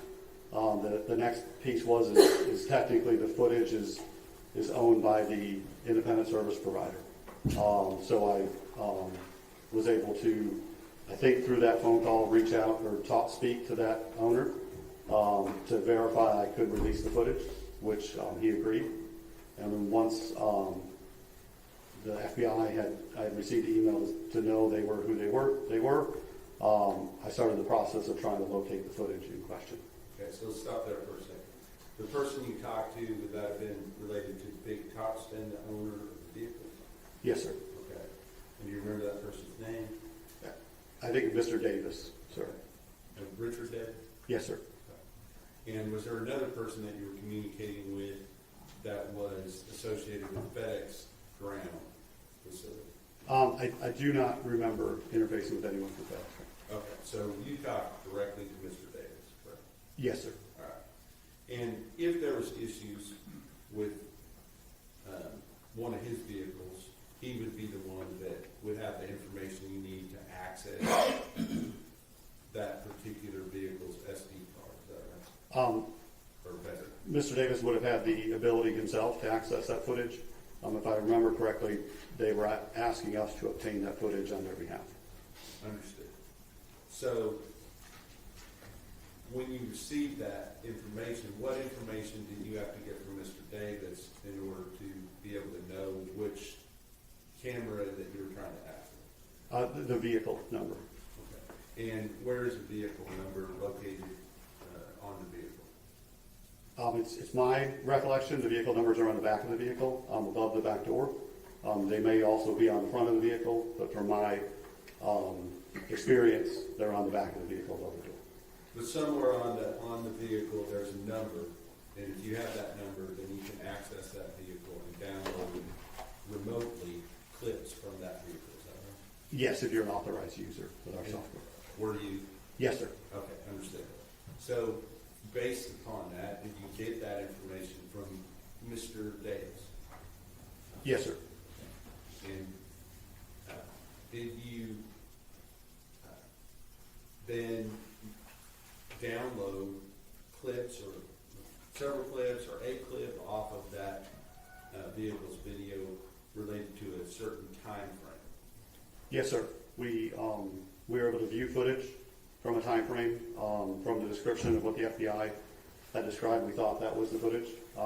We downloaded video footage, but unfortunately, the downloaded footage was an hour off because I was in East Coast and the owner was in Central Time. And because of the urgency of it, I took a screen recording of the video and sent it to the FBI agent with my phone. Sorry, I took a video of the screen with my cell phone. All right, so you're looking at something on a computer, and you said you took a video of what you were looking at with what? With my iPhone. Okay, and then what did you do with that video that you took? I sent it to the FBI agent, I believe, via text message. It may have been over email. I don't recall. And once you had done, I guess let me ask you this. I want you to describe, you go into the room, you begin to try to download the video. You were given a time frame to look at. What did you see when you pulled up the video for that particular time frame? I believe it was a driver. Just with, your hearsay. I don't think that video's been admitted yet. I'll let him answer your objections overruled. it was a driver of a FedEx delivery truck, and there was a small child in the truck as well.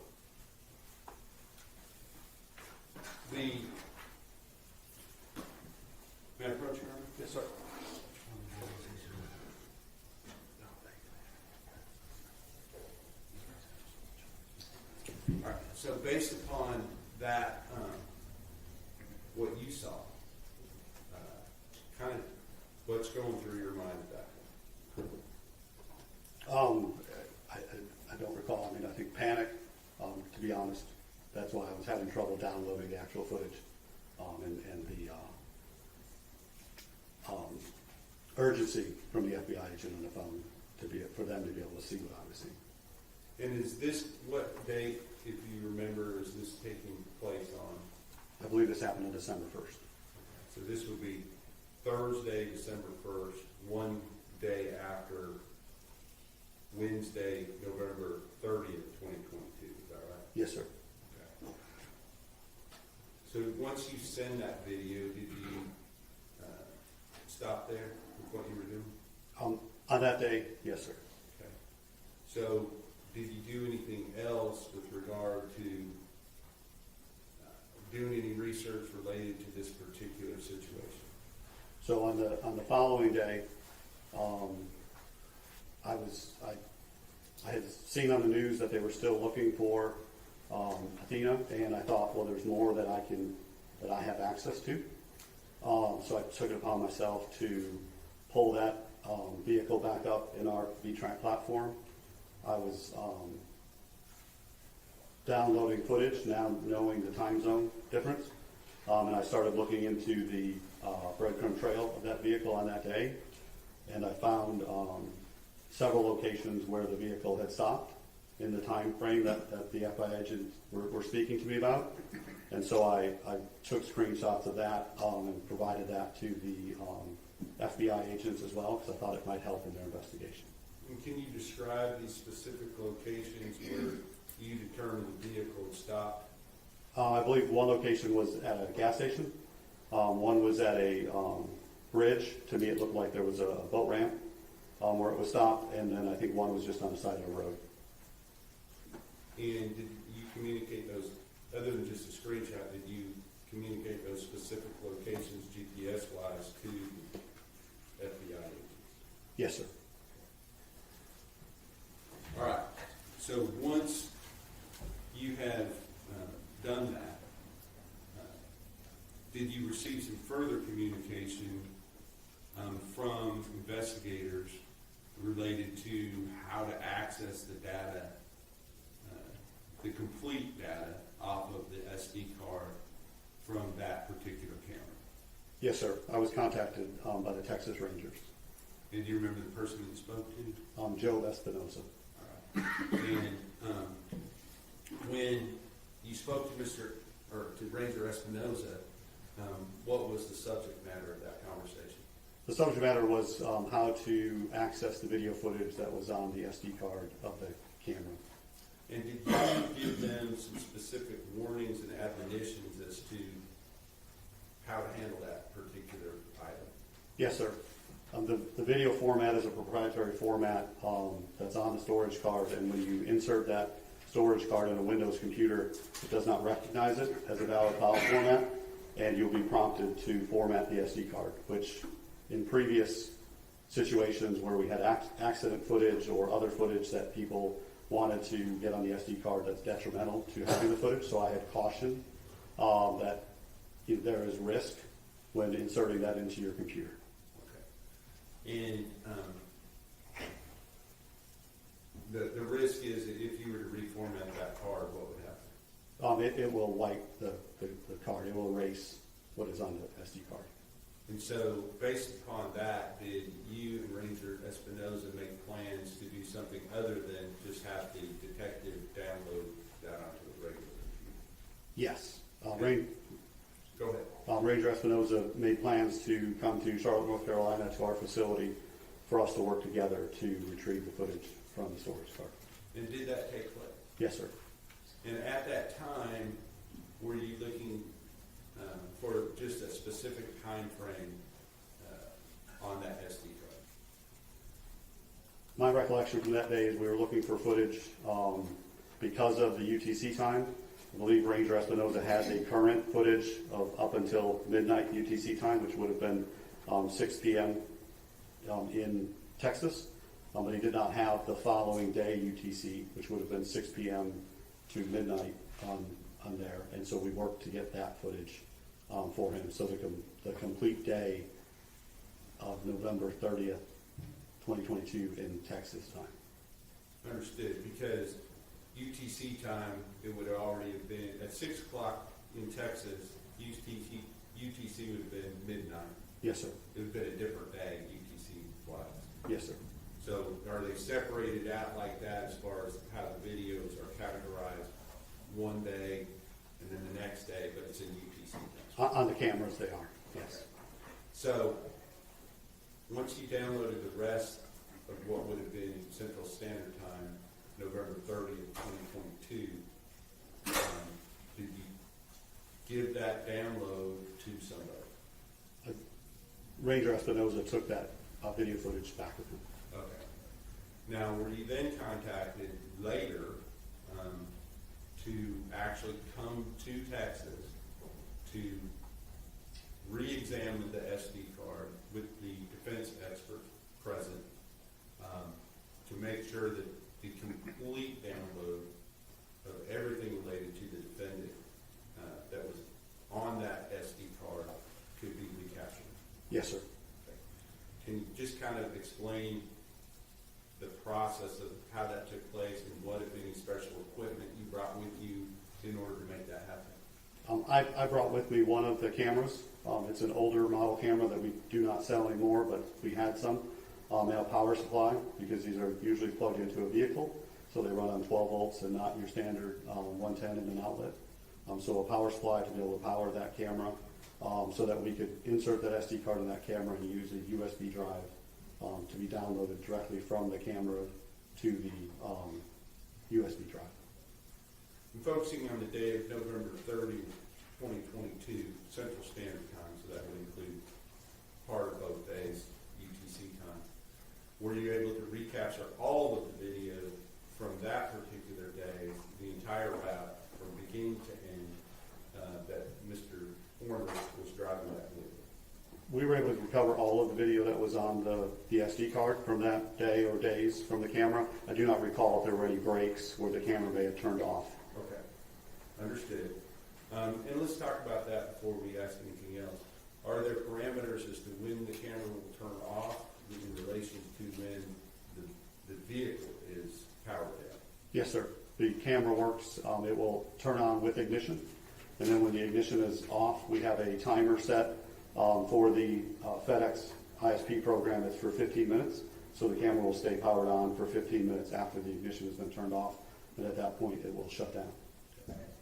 So, in addition to the date of November the 30th, at that time, were you able to recover additional days on which Mr. Horner was driving that particular vehicle? Yes, sir. And if you remember the dates, do you remember the dates? I believe there were a few days prior, but there were some breaks in that from a calendar perspective. And I believe the following day also had video footage. And is it possible that it was both the following day and the day after that as well? Yes. Okay, I apologize. The following day, on December the second's videos, was there actually a different vehicle that was owned by Southern Star, I believe, or a different company, ISP, that was, the video was downloaded off of that? There was a second card that was introduced to look for footage. Okay, and were you able to access footage from that SD card as well, in which the defendant could be seen driving the vehicle? Yes, sir. Okay. In order to do that, you had to get the SD cards from somewhere. Where did that come from? Someone from the Wise County Sheriff's Department or law enforcement brought evidence in packages. They pointed out that it was sealed, I think more for the other people in the room, not maybe me, and opened those and had some sort of log to record that. Okay. May I approach, Your Honor? Yes, sir.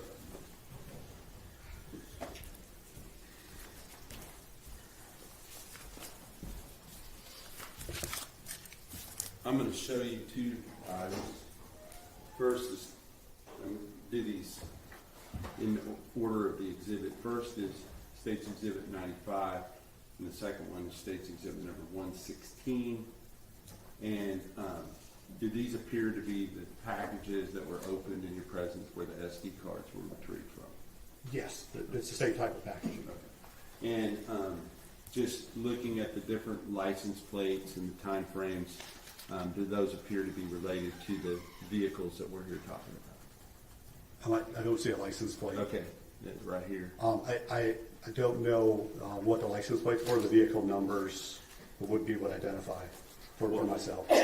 Based upon the fact that they were open, you examined them and saw the videos that we were just talking about. Yes, sir. Do you believe that these are where they came from? Yes, sir. Okay. So, with regard to what I would call the abduction vehicle, were there 4 separate days or 4 separate days of routes driven by the defendant? Objection to the leading, Your Honor, I think. I'll rephrase that. How many separate days were there of video that were able to be recovered on that from that particular vehicle related to the defendant? I believe there was 4 that we downloaded. All right. And then on the final day, what we call the arrest vehicle, how many days were on that particular one? I believe just 1 partial day. Okay. You said that you brought, these are already in evidence, so I'm not going to move to admit them, but you brought a special camera. Kind of explain the process of how that went down. Yeah, it was not a special camera. It was just a camera, the same model that was installed in the truck in question, and a power supply to be able to power that camera, and an adapter cable for USB to be able to insert a USB drive into that camera. And did you then, in the presence of myself and others, download those videos one by one onto, I guess it was a flash drive, USB flash drive, or a number of them, so that they could then be accessed through a regular computer, either through MP4 or AVI format? Yes, sir. Okay. And was that something that was a quick process, or? No, sir. It's quite time consuming to download the footage or export that footage. And we did it in segments of 30 minutes to an hour. Okay. And is it a straight 1-for-1 download? You understand what I'm asking? I do not. When you're watching it, does it take 1 minute to download 1 minute of footage? I don't know if it's exact. It's close to that, yes. So if there was 5 different days of routes, this took a significant amount of time to do that, correct? Yes. All right. Once that had been done, on the next day at the Wise County Sheriff's Office, what happened? I believe that is when the defense joined the room and with a video expert that they brought in as well to get copies of the footage. And were they given copies of the footage that you downloaded? Yes, they were given jump drives that contained the footage, or a hard drive that contained the footage. I'm not sure which. And did their expert also download the actual SD card in a device that he brought to be able to do that? Yes, he brought a device to make a copy of the SD card. Do you, based upon your expertise related to your own software and hardware that was accessed in this case, do you have an opinion as to the validity as far as the information, other than it being off by 6 hours because of UTC time, coordinate-wise, time-wise, and speed-wise? Do you believe that that video event data recorder was operating correctly? Yes, sir. And that it was capable of making an accurate recording? Yes, sir. And that it did, in fact, make an accurate recording on each of the days that was downloaded? Yes, sir. Your Honor, can we approach? Yes.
Inspector, I want to thank you, Yes, sir. seriously,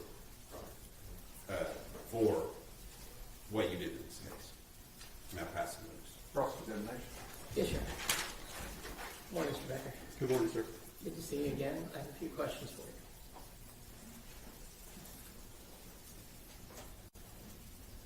you. Okay, I know this was 2022, correct? Yes, sir. Do you know if Mr. Horner's vehicles that we're talking about actually had that panic button back then? The panic button was supplied. I do not know if it was installed, sir. Okay. I just didn't remember us talking about that in your prior testimony, so you don't know that his vehicles had a panic button. I do not know. Another thing, earlier I think you testified in response to Mr. Berry's question about Southern Star being an ISP for FedEx. I don't think that's correct. Do you think maybe they were an ISP for Amazon? I'm not sure, sir. What about a company called Polaris? Did that ring a bell? It does not, sir. VTrack is the name of your fleet management system. I think you described it as a fleet management driver safety program. Yes, sir. And that software you use includes machine learning, correct? Today it does, yes, sir. I believe you had earlier testified that it included machine learning to alert the driver if they're not driving safely, such as using their phone, following too closely, not wearing their seatbelt, things like that. Our current generation of cameras do have machine learning for events like you just described. The generation of camera that was in place at the time did not have those capabilities. It was accelerometer-based events.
Did you recall testifying about the operation of those cameras in December?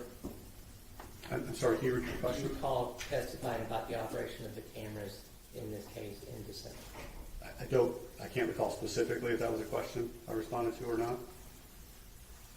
Do you remember when you described the EDRs, and what does that stand for? Video event data recorder, sir? And at that time when you were asked what they do, you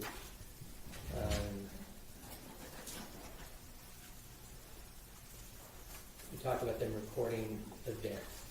So now it's your testimony that they don't, the cameras at that time that we're talking about don't record events. No, sir. The cameras do record when the vehicle is turned on. The camera turns on and starts recording to its internal storage. It then will stay on until 15 minutes in this case after the vehicle is turned off. It will send, that camera in particular, sent events such as hard brake, hard turn. That camera had the functions to be able to send events for hard brake, hard turn, hard acceleration. It just wasn't the expanded set of events that we have in products today.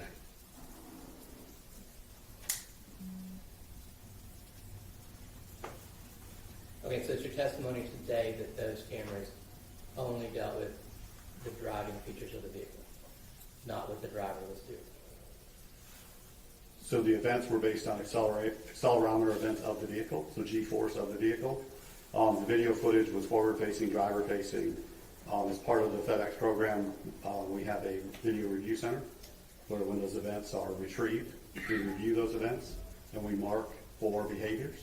And some of those behaviors are driver-facing behaviors. As an example, if the driver was using a phone and a hard brake occurred, we would mark that hard brake event as driver using the phone. So, but even then, it was sending that data to the cloud. The As event, an event. the device would send an event and our cloud retrieves a specific time based on the event. So for events, the standard is 6 seconds before and 6 seconds after the event, so a 13-second clip. But as an example of a difference would be a panic event, we do 30 seconds before up until the event. Okay, and the purpose of that, making that 13-second clip, is so that the ISP or whoever your client is can review those clips. Yes, the clients can see what was happening before the event was triggered and after a short period of time. And I believe you testified for so that they could do any kind of rating or any kind of coaching they needed for the driver. I'm sorry, can you repeat So that? they could do ratings or coaching of the driver based on that event. That is correct, sir. And FedEx is a client of yours, Yes, sir. and you provide FedEx with these visual event data recorders. So FedEx does utilize our video event data recorders in some of their vehicles. Yes. But FedEx requires their contractors, their ISPs, to use these VDERs. Yes, sir.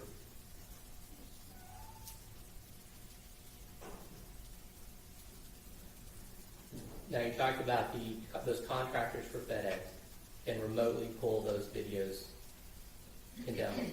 Yes, sir. So now that would mean that if the driver had their phone out or anything like that, those would get recorded as an event. But you're saying for these cameras, it would only be the hard turns, the hard brakes, the speeding, things like that. Yes, sir.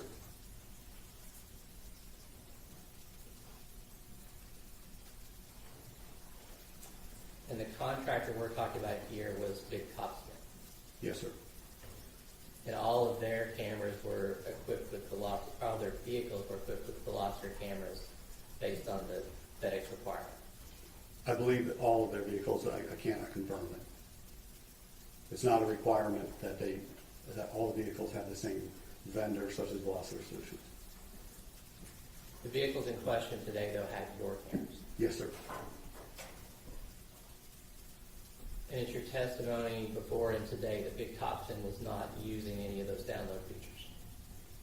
When I looked into it, there were no downloads from the owner.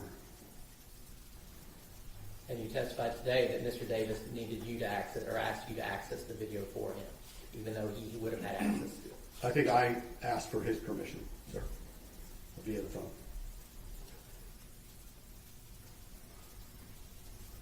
To your knowledge, that Mr. Davis ever accessed those videos, To my knowledge, no. but he could have. Yes, sir. And this is a fleet,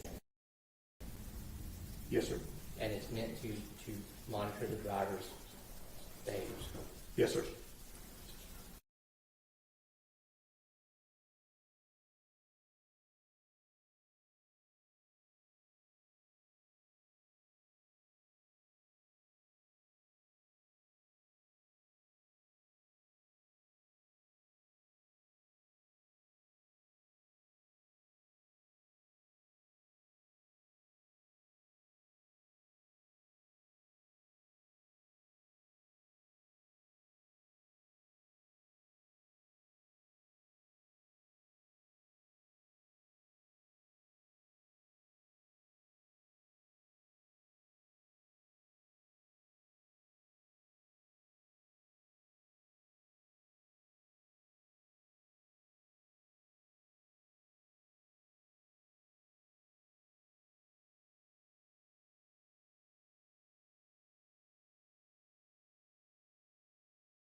297, which is lab submission report, State's Exhibit 298, which is the DNA mass screening laboratory report, and State's Exhibit 300, which is the biology laboratory report. Okay. And just if you need to refer to those items, you can. Oh, I have copies of them, but thank you. Understood, but what I'm saying is, if we refer to those items, if we could do it by exhibit number, so it's clear in the record. Yes, sir. Now, with your job there at Garland, were you involved in the processing of evidentiary items for potential DNA evidence related to this cause number that I showed you as State's Exhibit number 290, not cause number, but laboratory case number that I showed you on State's Exhibit number 297? I performed the interpretation and comparisons for both the DNA and YSTR in this case. And we've heard it referred to several different ways, but there is two different types of DNA testing, correct? That we perform, yes. Right. And one, you just call it the first one just straight DNA testing. Is that what is sometimes referred to as autosomal STR testing? Yes, it's the autosomal STR testing. And with regard to the others, that's YSTR. And we've talked about that with some other witnesses. So I'm not going to have you go into great detail about that. But what would you said that you did what with regard to those two different categories? I performed the interpretations of the DNA profiles that were obtained. I then compared known reference samples to those and then issued my reports. And so let's just kind of walk through that process. And if we need to set it up by, if it's different between autosomal STR and YSTR, let's talk about one and then the other. Which one should we address first, you think? The interpretation is the same. The calculation of the statistics is different. Well, let's just talk about the initial autosomal STR samples that you were involved in testing. There was a number of items that were tested at the DPS Garland Crime Lab, correct? Yes, sir. And then in addition to that, were there other items that were, some initial screening was done there at your lab, but then were identified as depletion items that were then sent to Bowie Crime Lab in Virginia? Yes, sir. Okay. So tell me about where you kind of come into the process. Are you involved early on or not until after the testing resumed, after the divide had been made between the depletion samples and the samples that were to be obtained at DPS Garland? I did not get into the case until once the DNA profiles had been obtained by the other analysts. Understood, but you did issue a report. I believe the first report that you issued was April of 2023. Is that correct?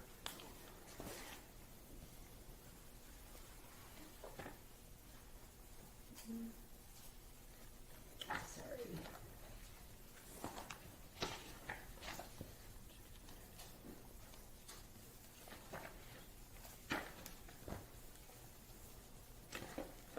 I believe it was, but then we issued a supplemental of that report as well. Understood. Yes. Understood. So early on, you issued this April 19th report called the DNA Laboratory. Yes, sir. What is the purpose of that report, and what is it intended to show? That report was for the processing of the sexual assault kit that was collected, and there is a state law that requires us to process sexual assault kits within 90 days. So in cases where there is other evidence, those are typically processed first to abide with that law, and then the other evidence will get processed. So that would be a reason that the vaginal swabs were separated out from the other swabs in the sexual assault kit, is that correct? Yes, sir. All right. And can I approach her? Yes, sir. Understanding that there was a supplement that replaces this report, essentially. Objection, Your Honor, he's testifying. Rephrase your question.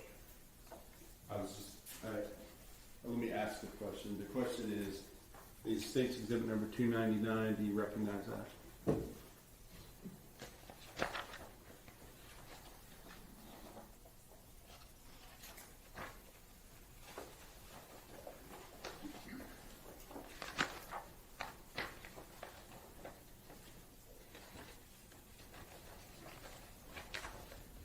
Yes, it's a copy of that report. And with regard to that report, I'm going to offer States 299 into evidence.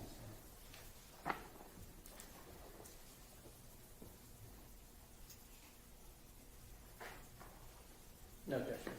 State's Exhibit 299 is exhibit. Now, with regard to this report, you said something about a supplemental report that was issued later. Can you explain what you were talking about? Yes, so in November of 2023, we changed the way that we report our statistic. We ended up adding a verbal qualifier to essentially help those reading it understand how much support is actually given to that statistic that's being listed. And so I issued a supplemental that just added that qualifier in so that it would be consistent with the other reports. But did it change the results as far as the actual analysis or anything other than the verbal qualifier? Right, it did not change the statistic. Okay. So on that report, you're only looking at the vaginal swabs, is that correct? Correct. And just go ahead and tell the jury what your finding was with regard to the vaginal swabs on State's Exhibit number 299. The DNA profile from the sperm cell fraction of this item is interpreted as a mixture of two individuals with the victim as an assumed contributor. The probability of obtaining this mixture profile if the DNA came from the victim and one unrelated unknown individual is 2 times greater than the probability of obtaining the profile if the DNA came from the victim and the suspect. And you talk very fast. Go ahead. This likelihood ratio indicates support for the proposition that the suspect is excluded as a possible contributor to the profile. Internal validation has shown that a likelihood ratio of this value may also indicate support for the exclusion of a true donor from the profile. The DNA profile from the epithelial cell fraction of this item is consistent with the DNA profile of the victim. The suspect is excluded as a contributor to this profile. At this point, the suspect was excluded with regard to that particular profile. Now, does that necessarily mean that the suspect is excluded as a contributor altogether? From this analysis, it was a exclusion with, at that point we called it limited, like it was a limited support for exclusion, is what the verbal qualifier was. Given the fact that it's just, the ratio is so close, it's like 2 to 1 rather than big, huge numbers. Honor leading. Let me hear the question. What, if any, significance did you put to that at that time? As far as whether or not further testing should be done to see if the defendant was still potentially a contributor to that swab, or whether we should just set that aside and say, no, it's not. Objection, same, Your Honor. No, go ahead. When we process samples from sexual assault kits, especially vaginal swabs, we know during that laboratory process, when they're identifying how much, if any, human or male DNA is in the sample, we know that there was male DNA in the sample. When you have a lot of female DNA, the female can kind of overtake it. So in cases or samples where there is a lot of female in the profile, we can try the YSTR analysis, which essentially eliminates the female from the profile and looks at locations only on the Y chromosome from a male. And was that done with relation to this swab? Yes. Was that also done with relationship to the other swabs from the sexual assault kit? Yes. And so further testing was done on those items regarding the YSTR. What other YSTR analysis was done in this case? As far as what other items were submitted through your lab for YSTR analysis? Do you think? In addition to the items from the sexual assault kit, the buccal swab from Tanner Lynn Horner was also had YSTR analysis performed on it for comparison. And did the YSTR, were you able to get results from each of the different swab samples, meaning the vaginal swab, the anal swabs, and the oral swabs from Athena, Presley, Monroe Strand? Yes, I was able to interpret profiles from each of those items. And may I approach you on? Yes, sir.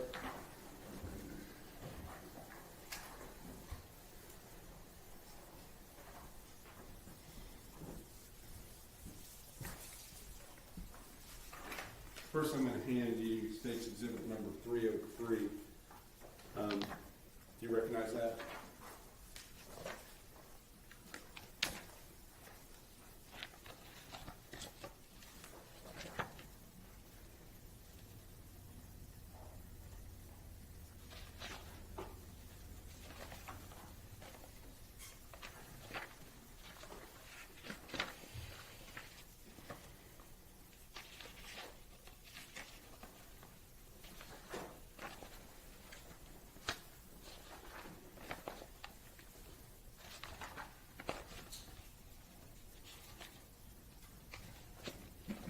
Yes. It is. And is that, what is that? It's the supplemental report to the April 19th report. And is that, what is the only difference between those two reports? It was the addition of the verbal scale for the statistics. Okay. Now, with regard to State's Exhibit number 302, you recognize that?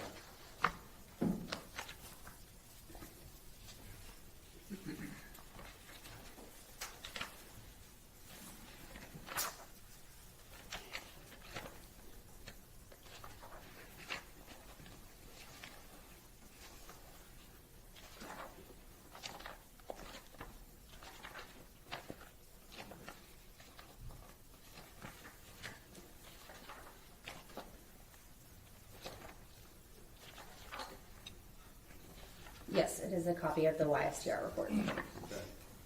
Okay. And does that report document your findings related to the YSTR analysis for the vaginal swabs, the anal swabs, and the oral swabs from Athena, Presley, Monroe Strand? Yes, sir. This time I'll offer into evidence State's Exhibit number 302.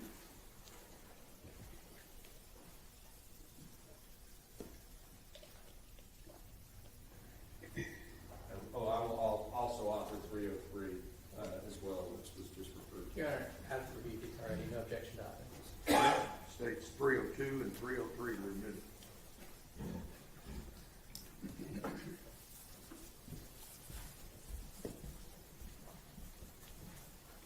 Now, before I ask to publish this, Ms. Casoto, I want to talk to you a little bit more about the differences between the findings that you might see for autosomal STR versus YSTR. And kind of, can you explain the differences and why they're different, if you understand? I mean, if you can do that for the jury. For the statistics? Yeah, yes, the statistical, how it's reported as far as the, whether a person's excluded or not, why the numbers might be different on one versus another. Yes. So for the autosomal STR analysis, it is a more discriminatory statistic that is used because you get half from your mom and half from your dad, and each person's DNA is unique with the exception of identical siblings. So for the statistic for this, we use a likelihood ratio, and this is where it's a probability of two differing scenarios or hypotheses, and it determines which one is more likely and best explains the data that it sees in the profiles.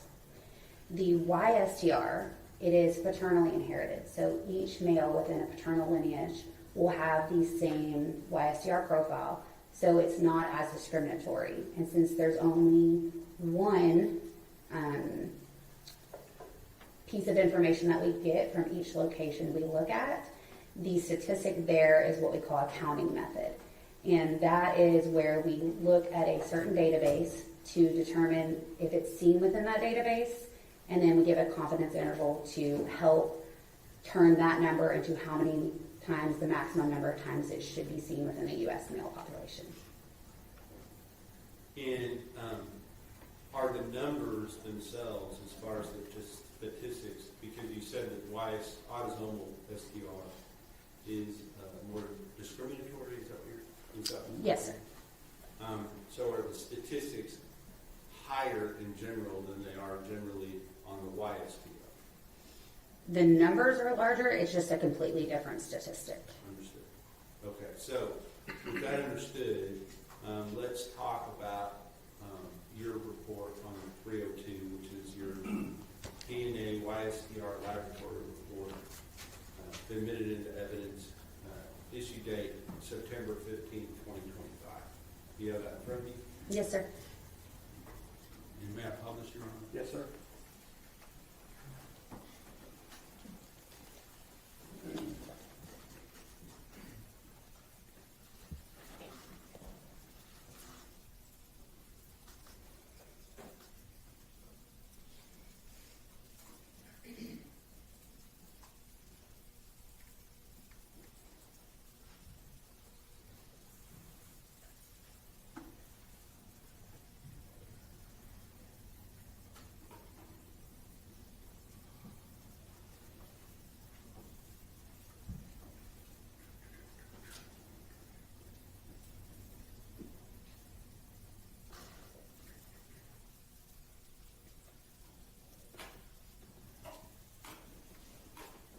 This is a PDF document, so it displays a little different from the photograph. There at the top where it says DNA YSTR laboratory report, correct? Yes, sir. Who's the person that drafted and issued this report? I did. Now, before you issue this report, is there some type of a review process that it goes through to ensure that both your analysis, your statistical numbers, or everything are consistent with the protocols for your lab and for under the Texas Forensic Science Commission as well? Yes. For each report that is released, it is first technically reviewed by another qualified analyst. Then it will also go through an administrative review process before it's released.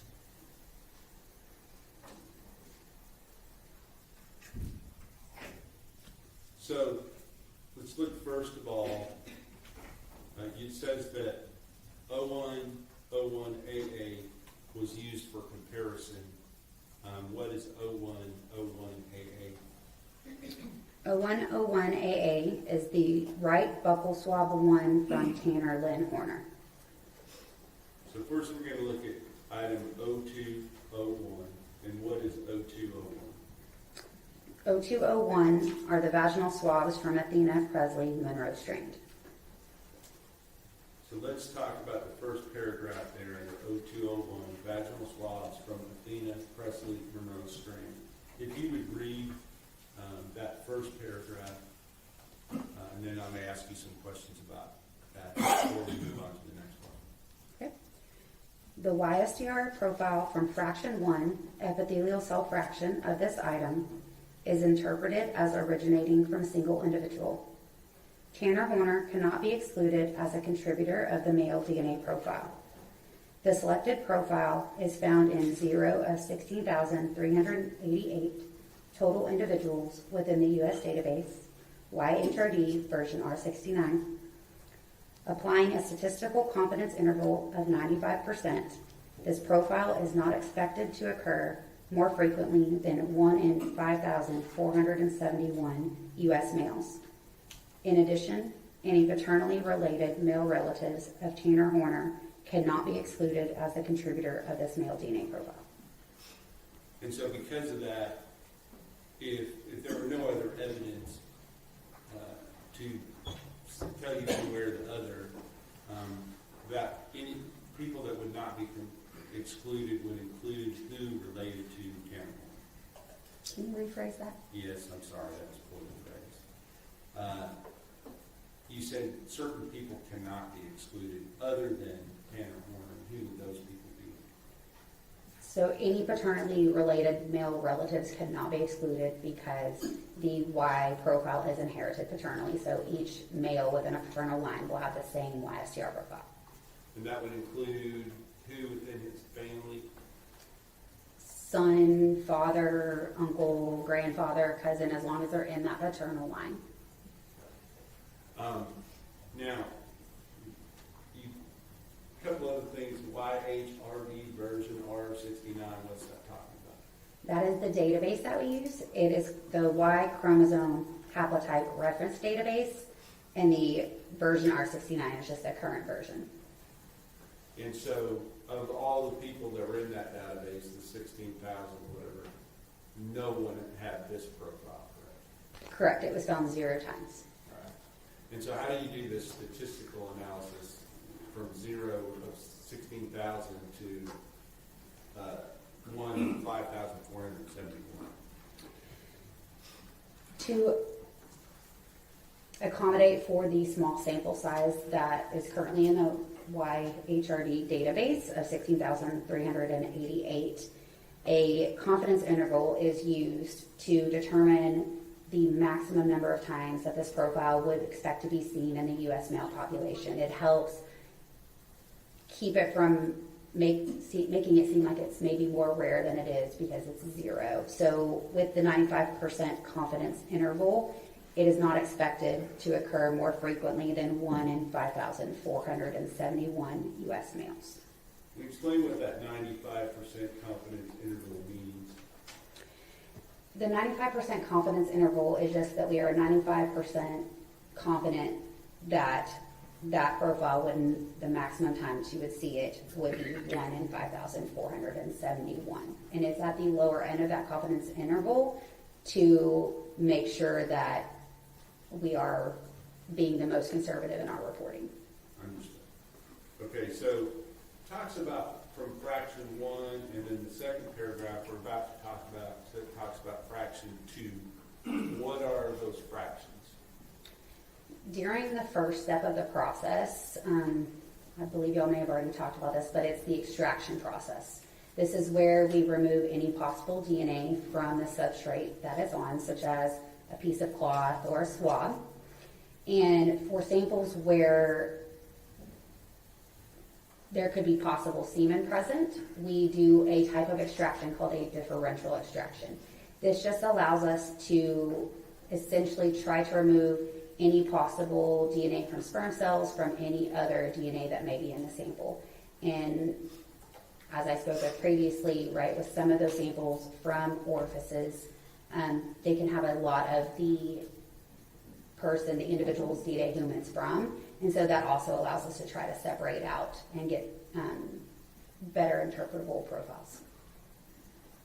So let's go on to the first fraction was epithelial cell fraction. What is epithelial cell? It can be any cell that is not a possible sperm cell. Okay. So let's go on to the second paragraph, and I think that spans both pages, so I'll put it at the page break. So go ahead and read that second paragraph related to the vaginal swabs. The YSTR profile from fraction 2, sperm cell fraction of this item, is interpreted as originating from a single individual. Tanner Horner cannot be excluded as a contributor of the male DNA profile. The selected profile is found in 0 of 16,388 total individuals within the U.S. database, YHRD version R69. Applying a statistical confidence interval of 95%, this profile is not expected to occur more frequently than 1 in 5,471 U.S. males. In addition, any paternally related male relatives of Tanner Horner cannot be excluded as a contributor of this male DNA profile. So is it essentially the same finding on both fractions, that Tanner Horner cannot be excluded? Correct. Now, cannot be excluded is not necessarily saying a perfect match. That's why we have the statistics, correct? Objection leading. Sustained, rephrase your Right. question. So I'm just trying to explain for somebody who might not understand, because it's a little tricky when you're talking about something. You know, we want to, people want to say, is it a match, right? And do you ever say it's a match? Absolutely. No, Okay, even with autosomal testing. correct. Why do you say it as cannot be excluded? That's just the wording. With single source samples in either autosomal or YSTR analysis, we don't call it a match, but if at any location there is information that is in the profile that is not consistent with a person being compared, they will be excluded because it can only be coming from one individual. Therefore, all of the information within the evidentiary profile needs to be consistent with the person being compared. So we don't say it's a match. It's just the way that we are worded. Understood. So let's go on and let's talk about the next set of flaws. Why is there not two fractions related to this next set? These went through the laboratory process at different times, and that was due to the amount of male DNA versus the amount of female DNA in the samples. So for the vaginal swabs, there was enough where we thought we might be able to get an interpretable profile using autosomal STRs. We know that at certain levels of a male to female ratio that female may mask that male that would be present and you wouldn't see a profile. So those we preserve straight for YSTR testing. And so they just go through a single extraction. Instead of separating it into the two different fractions, it stays as one. So with regard to the swab and the anal swabs from the Dean and Presley Monroe strand, which are listed up here as item 0202, can you tell the jury what your findings were related to that? The YSTR profile from this item is interpreted as originating from a single individual. Tanner Horner cannot be excluded as a contributor of the male DNA profile. The selected profile is found in 0 of 16,388 total individuals within the U.S. database, YHRD version R69. Applying a statistical confidence interval of 95%, this profile is not expected to occur more frequently than 1 in 5,471 U.S. males. In addition, any paternally related male relatives of Tanner Horner cannot be excluded as a contributor of this male DNA profile. And then with regard to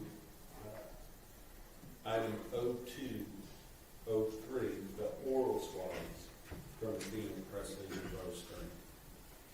Can you read that? The partial YSTR profile from this item is interpreted as originating from a single individual. Tanner Horner cannot be excluded as a contributor of the male DNA profile at the following loci: DYS 448, DYS 19, DYS 549, DYS 437, DYS 390, and DYS 456. At these loci, the selected profile is found in 0 of 16,388 total individuals within the U.S. database, YHRD version R69. Applying a statistical confidence interval of 95%, this profile is not expected to occur more frequently than 1 in 5,471 U.S. males. In addition, any paternally related male relatives of Tanner Horner cannot be excluded as the contributor of this male DNA profile. Now, this was explain the difference between the first sets of swabs and this one as far as the profile that was obtained. The first ones don't have partial, so a full profile is where we get information of every location that we're testing for. A partial profile means that we are missing information within those locations that we're looking at. But not that you have the wrong information, correct? No, most of the time is due to the quantity of DNA that's in the profile. And even with the partial profile, were you able to get essentially the same statistical probability or likelihood ratio? It was the same statistic. And just to summarize, can you tell us whether or not Tanner Horn was excluded as a possible contributor from the vaginal swabs of Athena Strand?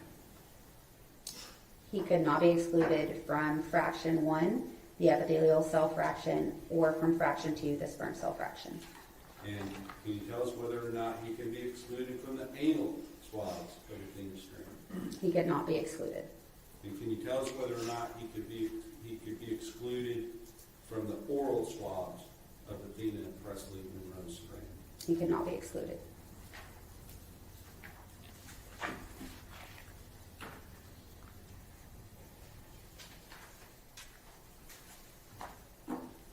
Now I want to talk to you about your other report. I think we have, can I check with the court where 299 and 302 are both been admitted? Is that correct? Yes. With regard to the other swabs, are those documented on a different, or the other items that were tested for autosomal STR, were those documented on a different report? Yes. I'm going to show you State's Exhibit number 301 and ask you to recognize that.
Yes, it's a copy of my report. And does that document the findings that you made related to the items that were tested for autosomal STR? Mine and Elizabeth C. Strunk's. Okay. And her, before I offer it, explain what she did as opposed to what you did for this report. Elizabeth C. Strunk cut the samples. Once they were chosen to be sent forward for the DNA analysis process, she cut them and got them ready for that process. She also, from I believe 2 of the items, collected apparent trace evidence, which could be hairs or fibers from inside of some of the baggies that we store them in. And so that's documented on here. But as far as any analysis, that was all done by you, correct? Correct, of the DNA, yes. All right. I will offer as evidence State's Exhibit number 301 at this time.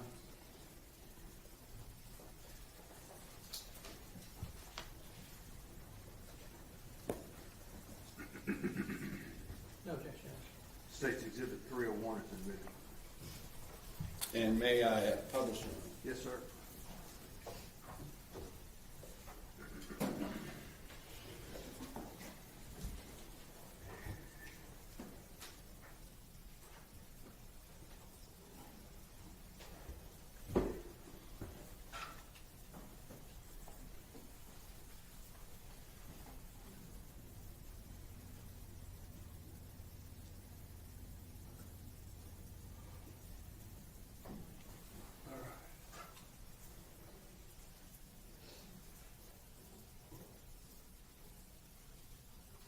So we've already kind of talked about the process that has taken place leading up to your analysis and interpretation. kind of walk us through on the autosomal, what you do when you get a certain item that's been gone through the process as far as the extractions and all those things, but now you're interpreting the data. Can you walk us through that?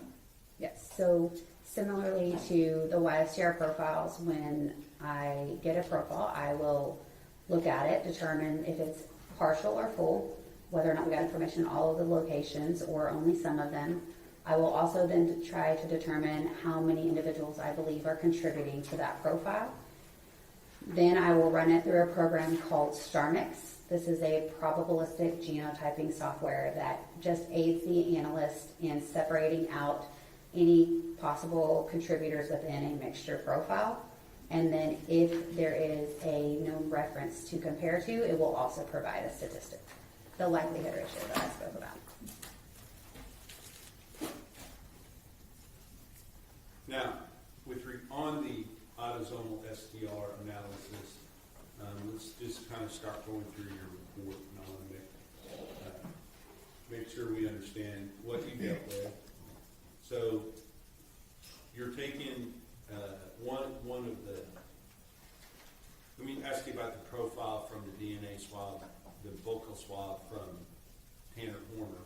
Has that been separated out as far as portion for the different profile for the YSTR, or is it the same profile? They're different profiles, but from the same sample. So in the process of the DNA and analytical process, the third step, amplification, they're just using different kits, and that is just one is for autosomal STR analysis to obtain that profile, and one is for YSTR to obtain that YSTR profile. But it's the same sample. And so let's talk about, start going through the actual items. So the first thing we see is 0102AB, and what is that? That is a stain from left sleeve from FedEx Polo from suspect's property. Okay. And I'm not going to have you read every word of this because we'll be here all afternoon if we do that for every item. But let's talk about, is this on fraction, was this divided into the two fractions? Yes, it was. Okay. And was, with regard to fraction 1, I want you to explain a little bit, get an understanding is, with regard to fraction 1, might you see both the suspect and the victim of a case in the same statistical analysis, like in this case, potentially? Yes. Okay, and that's the epithelial fraction, correct? Yes, we started referring to them as fraction 1 and fraction 2 instead of the sperm cell fraction, epithelial cell fraction. But yes, that fraction 1 is the epithelial cell fraction. With regard to fraction 2, if it's a female's DNA, are you going to ever have that person within that fraction? If there's a lot of female in the profile, it could also be present in that. When you're doing the differential extraction process, it's almost kind of think about it as like when you mix oil and water and you're trying to get that top layer off, you don't want to go down too far to go into that bottom layer, so you may leave a little bit, and then those cells are actually extracted during that process. So you can have both in that. Okay. But let's talk about, first of all, on this, the epithelial cell fraction. So we're talking about the left sleeve of the FedEx Polo from the suspect's property. And as far as whether that was from his house or whether it's from his property in the jail, that's explained in the, I think, in the previous testimony as to which is which. I believe from Jackie had done the initial screening. Correct. So on this, with regard to this particular, would this be a stain? So a stain is something that's cut out of an item of clothing, correct? It could be cut out. It also could be swabbed. It was just a specific area on that clothing that was determined to be sent forward for processing. And what was sent forward for processing? Can you give us what the the findings were for that particular item. The DNA profile from fraction 1 of this item is interpreted as a mixture of 3 individuals. The probability of obtaining this mixture profile if the DNA came from Tanner Horner and 2 unrelated unknown individuals is 53.1 septillion times greater than the probability of obtaining this profile if the DNA came from 3 unrelated unknown individuals. Okay, stop there for a second. So in this part of the statistical analysis, you're just determining whether Tanner Horner can be excluded, is that right? Correct. Every known reference that we have is compared to every evidentiary profile to determine whether or not they could be included or excluded. So then you next look at whether or not the victim can be excluded, is that correct? Correct. Correction leading, Your Honor. Stay no visual witness. Apologize, Your Honor. What were your findings with relation to the victim as far as whether or not she could be excluded? The probability of obtaining this mixture profile if the DNA came from Athena Strand and 2 unrelated unknown individuals is 951 trillion times greater than the probability of obtaining this profile if the DNA came from 3 unrelated unknown individuals. So now we know, what do we know as far as them individually? Can either one of them be excluded? So those likelihood ratios, they are an inclusionary likelihood ratio. Okay. So both of them are included, is what you're saying? Correct. All right. So now, when you put them both together, do you do another statistical analysis as to what the likelihood is that they both are contributors? Yes. So when we run the statistic with each individual and there's an inclusionary statistic obtained, we want to make sure that while they are included separately, that they also are included together in that profile.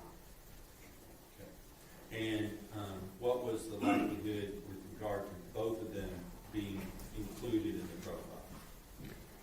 The probability of obtaining this mixture profile if the DNA came from Tanner Horner, Athena Strand, and 1 unrelated unknown individual is 133 duodecillion times greater than the probability of obtaining this profile if the DNA came from 3 unrelated unknown individuals.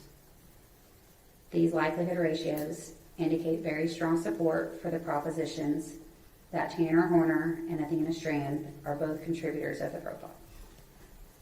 And at the end of State's Exhibit number 301, do you have some graphs that show the different likelihood ratios and what the propositions that come from them and the numbers related to that? There is a chart, and that's it tells what the likelihood ratio number is, and then the verbal scale, that was the addition, and how much support that likelihood ratio is actually given to that hypothesis. And what does it have to be in order for it to be listed as very strong support? That would be a likelihood ratio of 1 million or more.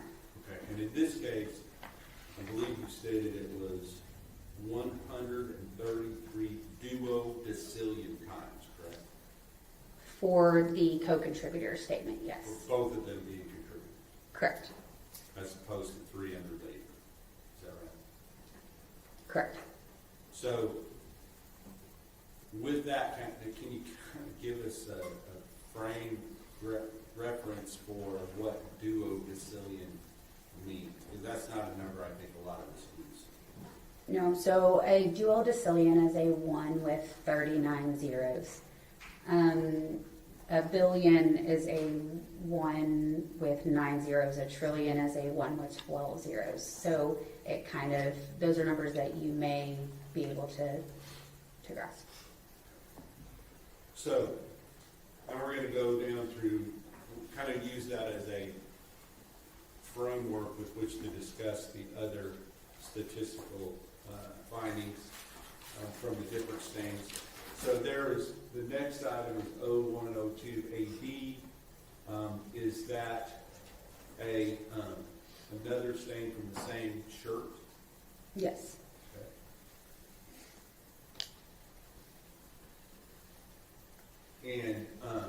is that essentially, maybe not, the numbers are not exactly the same, I don't know if they are or not, but does it basically still have very strong support that both of them are contributors? These likelihood ratios indicate very strong support for the propositions that Tanner Horner and Athena Strand are both contributors to the profile. In this case, it was only 73 octillion times greater, is that right? Am I looking at that incorrectly? Maybe I'm looking, oh, I'm sorry. In this case, it was 245 quattrodecillion. Is that more or less than duodecillion? So a quattrodecillion is a 1 with 45 zeros. Okay. So very strong support, both contributors. So let's go on to the sperm cell fractions of those two. Was Athena Strand excluded from the sperm cell fractions of those first two items? The DNA profile from fraction 2 of this item is interpreted as originating from a single individual. I'm sorry, this is for a 102AB. Yes. So we're looking at, I asked you about two at once, and that's my fault. But 0102AB, let's talk about that first. The DNA profile from fraction 2 of this item is interpreted as originating from a single individual. The probability of obtaining this profile, if the DNA came from Tanner Horner, is 112 septillion times greater than the probability of obtaining the profile if the DNA came from an unrelated, unknown individual. This likelihood ratio indicates very strong support for the proposition that Tanner Horner is a contributor of the profile. Athena Strand is excluded as a contributor of this profile. And I guess the reason I was asking about the female DNA earlier is you have one fraction of the same swabbing or material that is sent forward. One she's included, one she's excluded. Give us kind of the reasoning for that.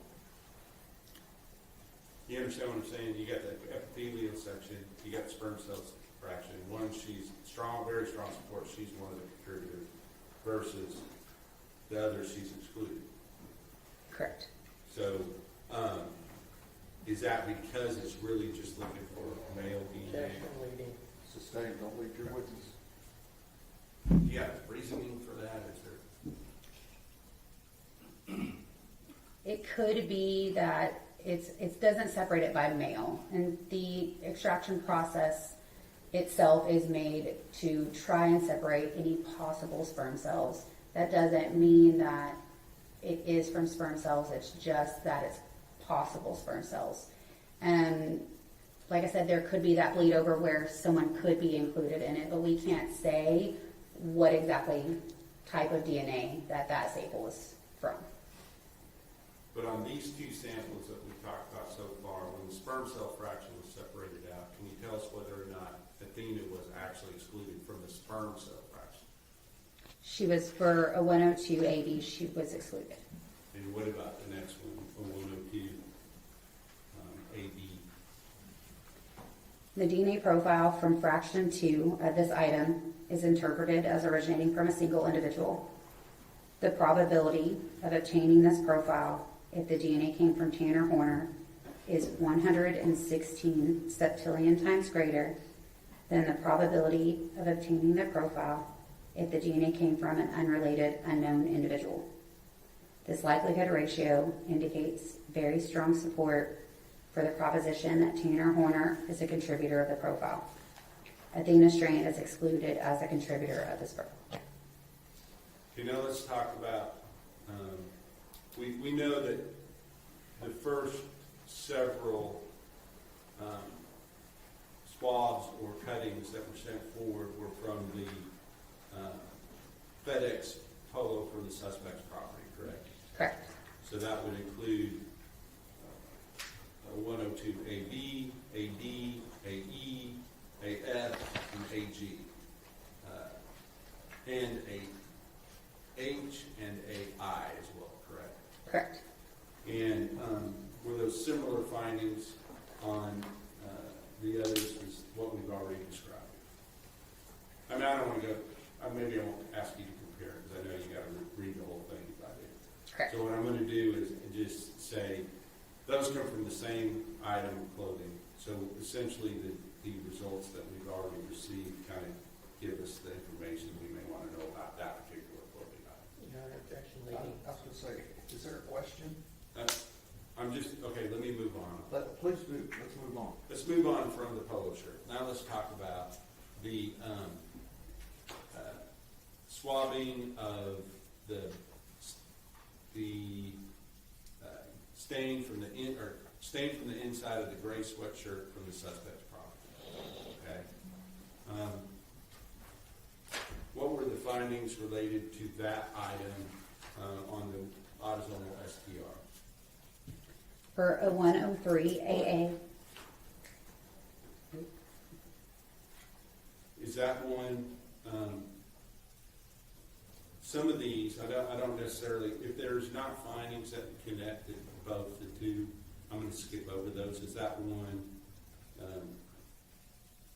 if it comes from, if an item of clothing comes from a specific individual, can you tell us whether or not what your expectations would be as far as finding that particular individual's DNA on that particular item? I can't speak to how, if I expect DNA, but when the transfer of DNA from your skin, whether it be on clothing or something you touch, there is a possibility that there is transfer of your DNA, so it is not uncommon to find a person's profile on something that they wear.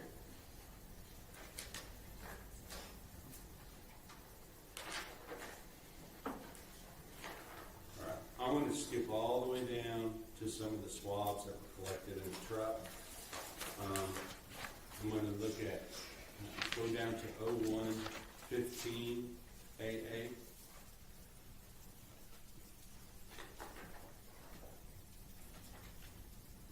And what was that? 0115 AA is passenger side cargo door step swabs from truck. Give me just a second to get there.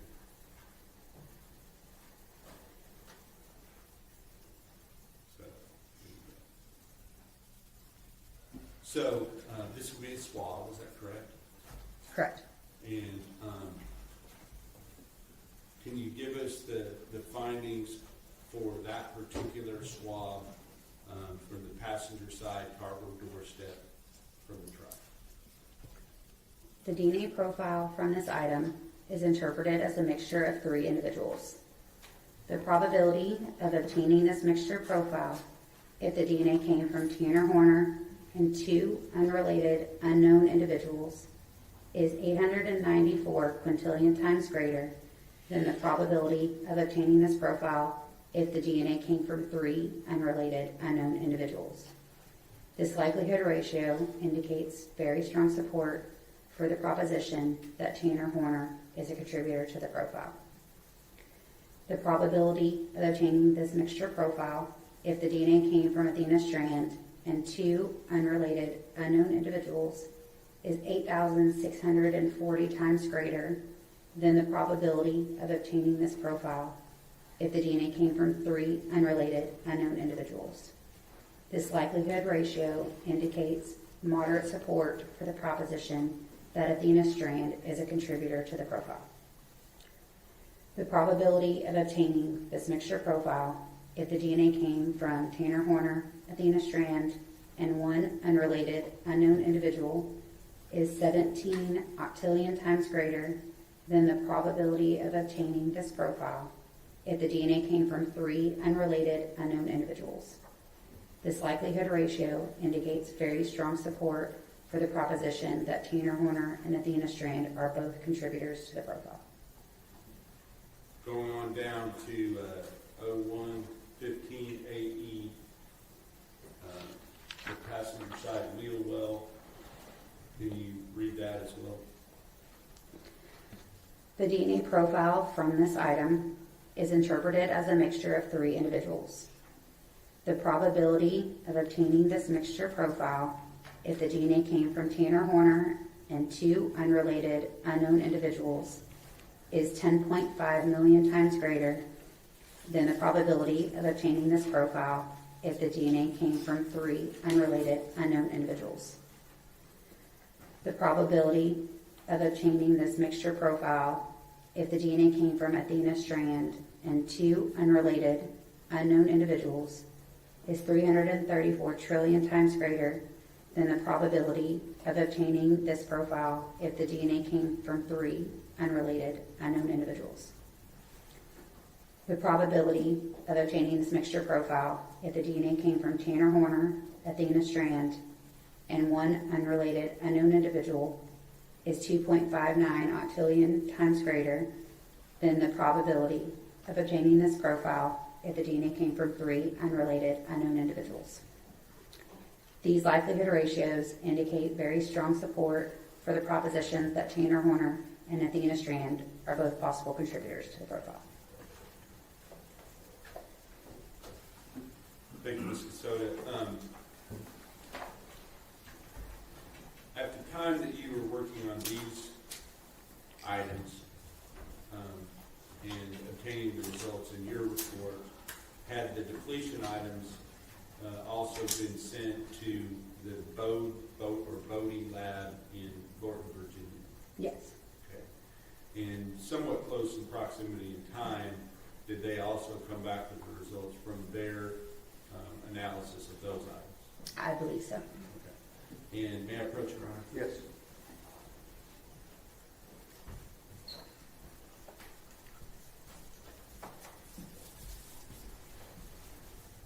I'm going to show you what has been marked as State's Exhibit number 304.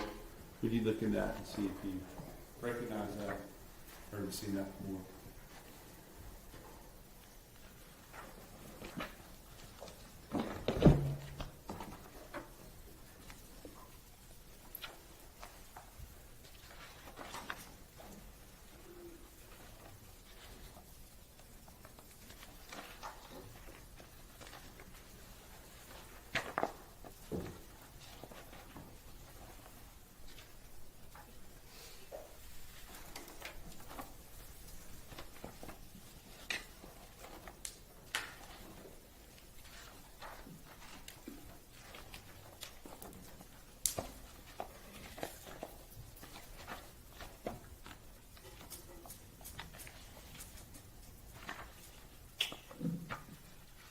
It appears to be a copy of their report.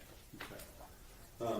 Your Honor, I'm going to offer the evidence, State's Exhibit number 304, pursuant to some previous. Yes, Chair, no objection to our previous discussion. Okay. State's Exhibit 304 is admitted.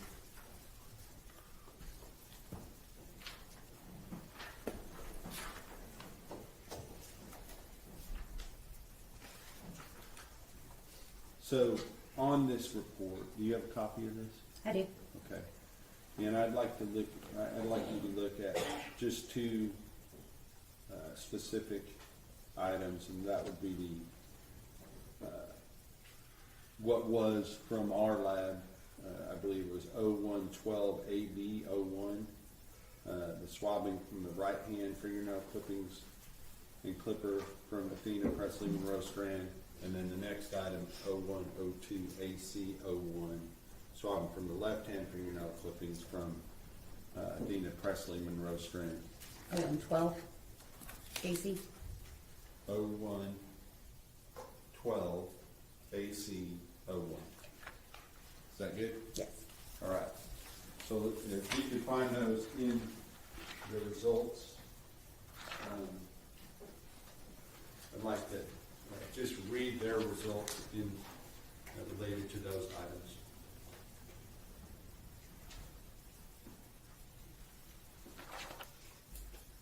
They have a different number, so you've got to go back to the front. Mm-hmm.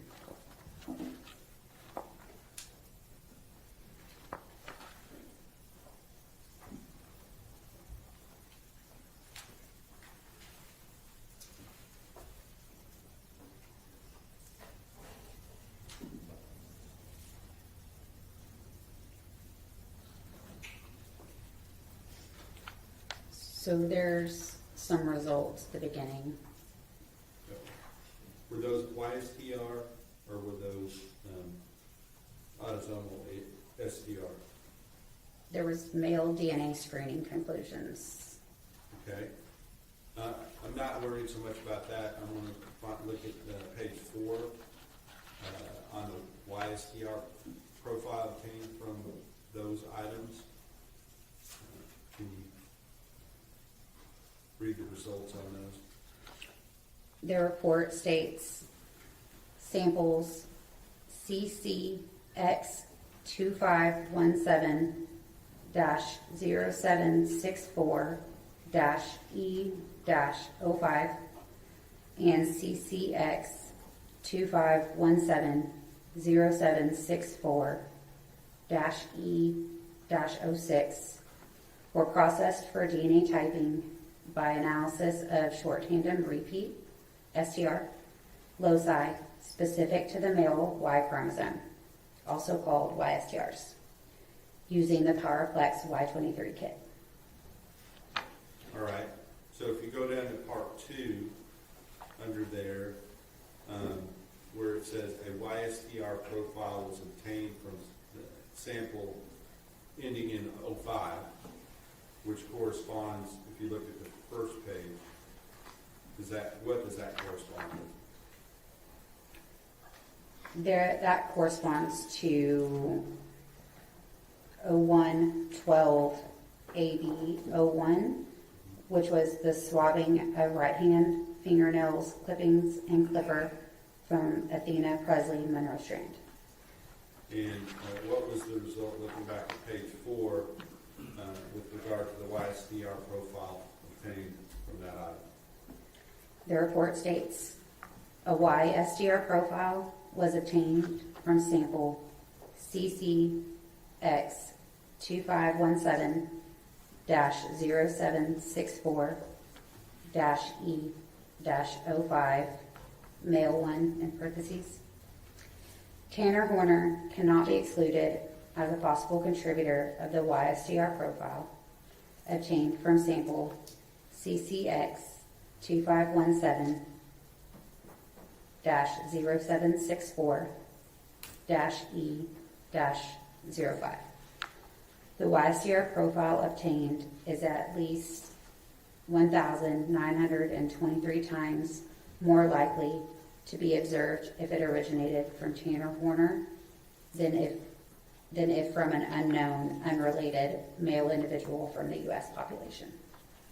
If you just skip down to page, continue on page 4, but that number 3, I don't want you to read the whole thing, but just as far as the numbers, the ratio, is that the same in that item as well, as the previous item you just read?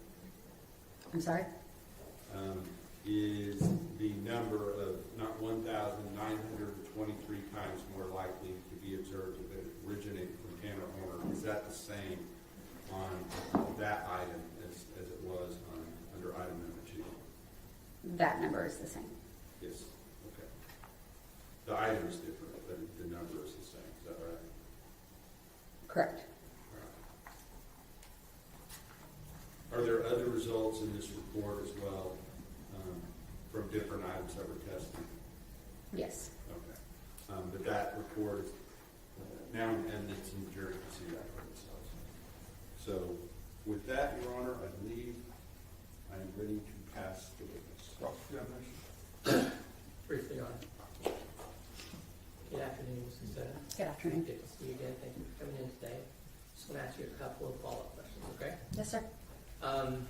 We've talked about this before. The way your submission form is set up, when you receive the materials, it will identify whether it's from, in this case, Athena Strand or Tanner Horner, correct? Could you repeat that?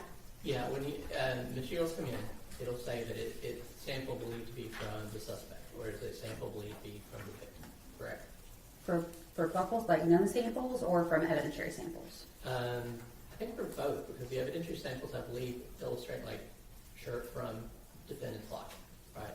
You're not dealing with, I guess what I'm saying, you have some idea of who it's believed to be from. Correct. Whatever is listed on the submission form by the agency, that is what we label it as in our system. And I'm going to focus more on just kind of the bias TR testing that you did. So I believe from Ms. Ferrera's report and all the way through your work, there was no additional testing done to determine if there were sperm cells in the semen, meaning none of the microscopic examination was made on the sexual assault kit swabs. Correct. We do not process sexual assault kits for the presence of semen. They go straight for DNA for any possible male DNA. And it was not requested that you do that kind of microscopic examination. Correct. Now, two of the items that came into evidence, one was State's Exhibit 299, which is the April 19, 2023 report, and I believe it's State's Exhibit 303, which is the supplement. I'm not sure of their numbers, but yes, I know which reports you're referring to. And that the supplement was dated September 15, 2025. Correct. And you said that you had issued the supplement in response to some new guidance about the, what do we call it, the verbal indicators that you had? The verbal scale, yes, sir. But that didn't change the findings in the report. Correct. It did not change the statistic. So the statistics was that, if I understand it correctly, it was 2 times greater the probability of obtaining the profile from the victim and one unrelated unknown individual than from the victim and the suspect. So the probability of obtaining this mixture profile if the DNA came from the victim and one unrelated unknown individual is 2 times greater than the probability of obtaining the profile if the DNA came from the victim and the suspect. Now, I know you already explained why, so I'm not necessarily going into that, but this bias DR testing was done in 2025, correct? Correct. And I know that Ms. Ferreras, she testified yesterday that in doing her male screening on the oral swab, it was inconclusive as to male DNA being present. Is that correct?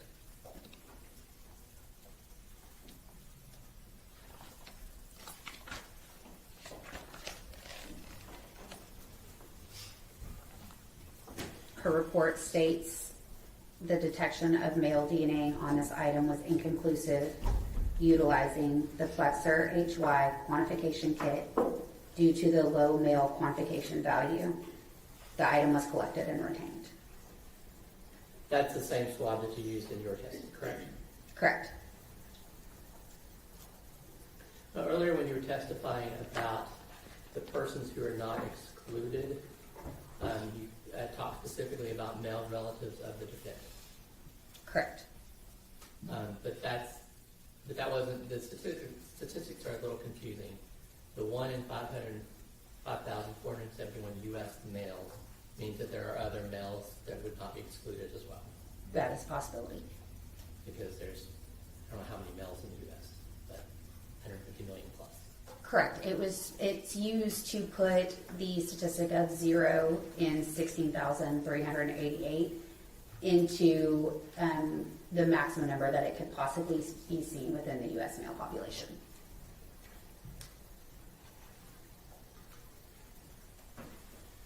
So we talked a lot about the small sample size and maybe being overwhelmed by the female DNA. Is that correct? Are you talking about like in a profile where you might have a lot of female that any possible male profile? Yes, it can. The female essentially masks a low level or could mask a low level male profile.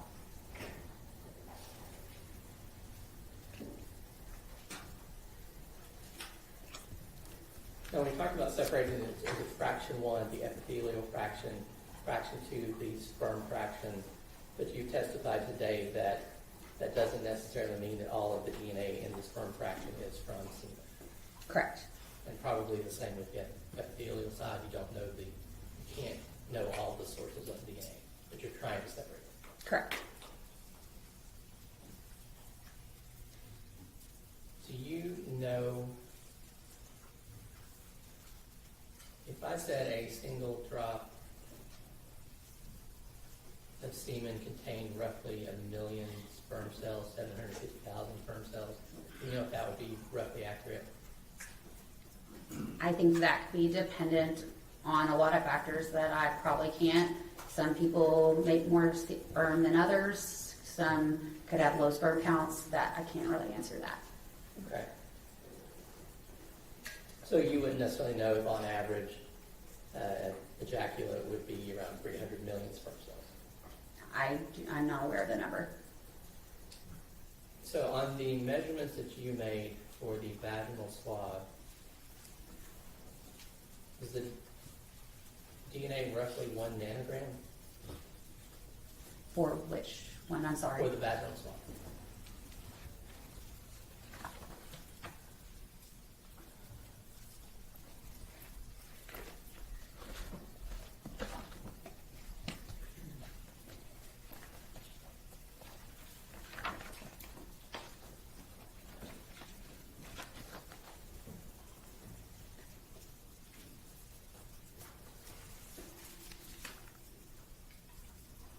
For which fraction?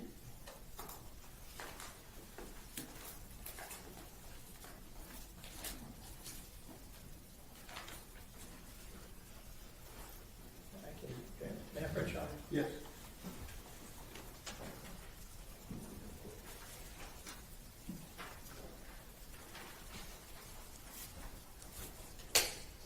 It's very small. I'm not going to seek to admit those, but I was relying on that calculation. I believe it's the first two. Correct. So it's yes. Okay. You can hold on to that for a second. Okay. Okay, so we're talking about roughly 1 nanogram of DNA material. So in the quantification step, we look at how much total human DNA is within the sample as well as how much male DNA is within the sample. In the sperm cell fraction, or fraction 2 of the vaginal swab, the total autosomal amount of DNA within that sample was 4.46 nanograms per microliter. And then the epithelial cell fraction, or fraction 1, it was 117 nanograms per microliter of total DNA. Okay, so the DNA in a single sperm cell is roughly 0.0035 nanograms. I don't know the exact number. Okay. And so, but we can take your numbers divided by that, and we'd have some idea of how many, if they were actually sperm cells, how many sperm cells would be present. I guess theoretically you can, but I can't say what it's from or that it's sperm at all. No. I'm just saying, if we assumed it was all from sperm cells, we're talking, for 1 nanogram, we'd be talking 285. If it's 4, we're talking 4 times that, 1,000. I would need a calculator. Okay.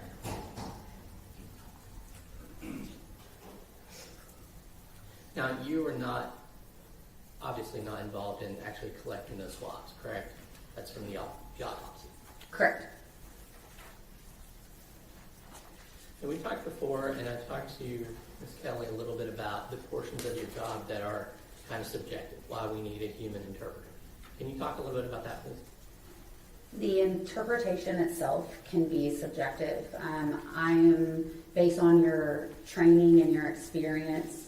You are looking at these profiles and looking at a lot of different factors within each location that we look at and the entirety of the profile to determine how many individuals we believe are contributing to that profile. And I use the example with her, and I believe I've talked to you about this before too. I'm not a microbiologist, so I see the little chart that prints out, and you've got the gray lines showing where the alleles would be, and that's kind of the thing you have to look at and decide what's an artifact, what's real, what's a mixture, that sort of thing, correct? Yes, sir. So, and specifically with the YSTR, you don't get to use the StarMax software with that, correct? StarMix. StarMix, sorry. Okay. And that's not available because this is a different thing you're looking at, so you're having to do those calculations differently. Correct. Okay. then that's kind of where your interpretation comes in, and then you get others to help you review it. Correct. Each one is technically reviewed by another qualified analyst and then administratively reviewed. Now, also on your lab, it noted that the information you came in was submitted to CODIS. Which, I'm sorry, can you tell me which report? Should be 302. I'm sorry, I just have the state exhibit number. That would be the Hold on. September 15th, 2025 sexual assault kit one. That's none of these. Which one? I think it was the September 2025 sexual assault kit one. It may have been on the other one, last one. But for the vaginal swabs on that report? Yes. Okay. So what is CODIS? So CODIS is the Combined DNA Index System. This is a national database that offender and arrestee and detainee samples are entered into, as well as any profiles from evidence samples. And then this is used to hopefully connect either cases to each other or cases and unknown profiles to individuals. And to your knowledge, there were no hits, there were no connections made from that entry. Not that I'm aware of. Pass the witness, Your Honor. Please, Rick. No further questions, Your Honor. May this witness be excused? Yes, Your Honor. Thank you, ma'am.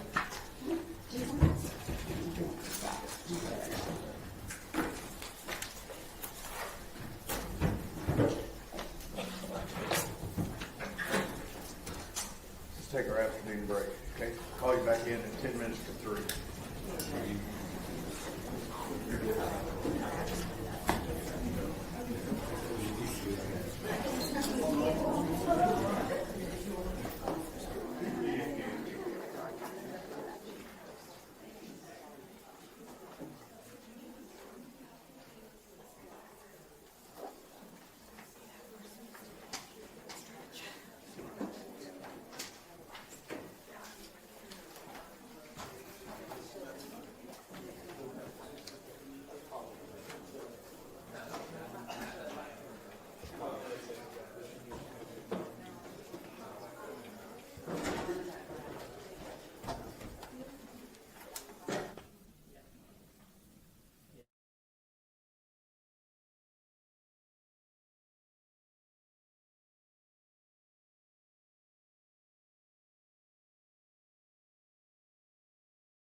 Maitland, Maitlyn, and my last name is Gandy, Gandy.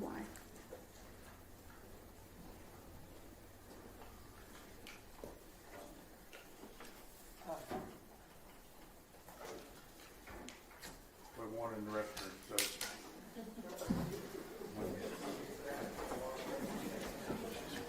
I'm sorry?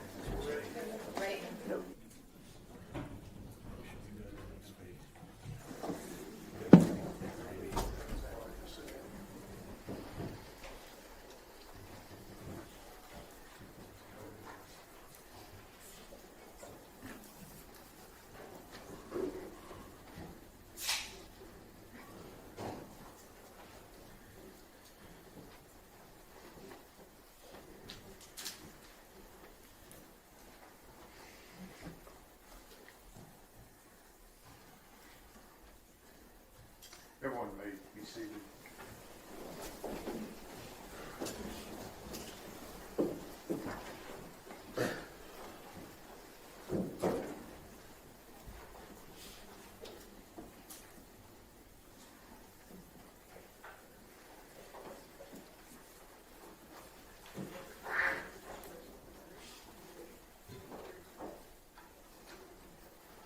All right, we are ready to proceed, ladies and gentlemen. This witness has been previously sworn to testify truthfully. Mr. Stanton. Thank you, Judge. Ma'am, we've seen you sitting here in court since this case started. Would you introduce yourself to the jury? My name is Maitland Gandy. I'm better known as the mother of Athena Strand. And I'm going to show you something that's been admitted already in the evidence. Would you please? Yes.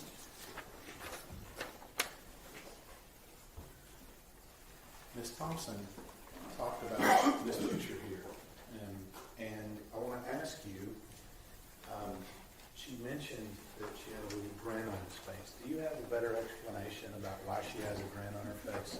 I do. So this was taken about a month before she was murdered, and we were at a Mexican restaurant in our hometown, and I wanted to get a picture of her and her baby sister, my baby sister, all together, and she stole an orange from my drink, and she had it in her mouth to look like it. She looked like a little monkey, and I took the original picture, not noticing the orange in her mouth, and then, of course, being the mom that I am, I said, Athena Presley, and she immediately closed her lips around that orange so she could hide the orange and take the picture that I wanted. That's the reason for the grin. Yes, sir. You said this picture was taken when? About a month before she was killed. Let me show you another picture that's been admitted to the evidence. And I think we've seen this one. When was this picture taken? That was taken on November 26th of 2022. It was a Saturday. It was about 1:30 p.m. And that was in the front seat of my Jeep. And notice she's got a white shirt on here. What's the symbolism of this white shirt? What's she wearing? It says, "We are family 2022," because we always had matching fall pajamas for Halloween and matching Christmas pajamas. It was a part of our holiday traditions. And was it just her, or was there somebody else with her we know? No, you can see my baby, Rylan. Is this right here? Yes. And how many days before she was murdered was this picture taken? 4 days. And I noticed something on her head here. What's on her head? That is her red bow for Christmas, because red was the theme for our family that year. Ma'am, I notice you have something in your hand there. Show that to the jury. This is her red bow. Is that the same red bow that we see in that picture? Yes, sir. Do you leave home without that? Not when I come to this state. Okay. Maybe back home every once in a while? Every once in a while. Quick trip to Walmart, maybe. Something else about this picture. Was this one of the last times you saw Athena? I had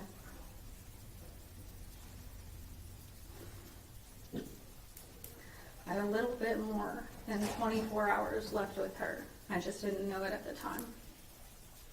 And we heard from Ms. Thompson that Athena was living here for a little while. And I guess that little more time is the time it took you to get from where you were in Oklahoma to the meeting spot with Jacob. Is that right? Yes. Okay. And I say Jacob. Who's Jacob?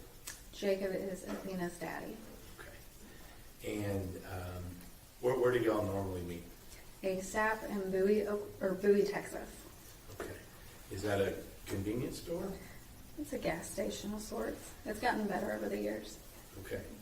Stop and rob, if you will. Yes, sir. And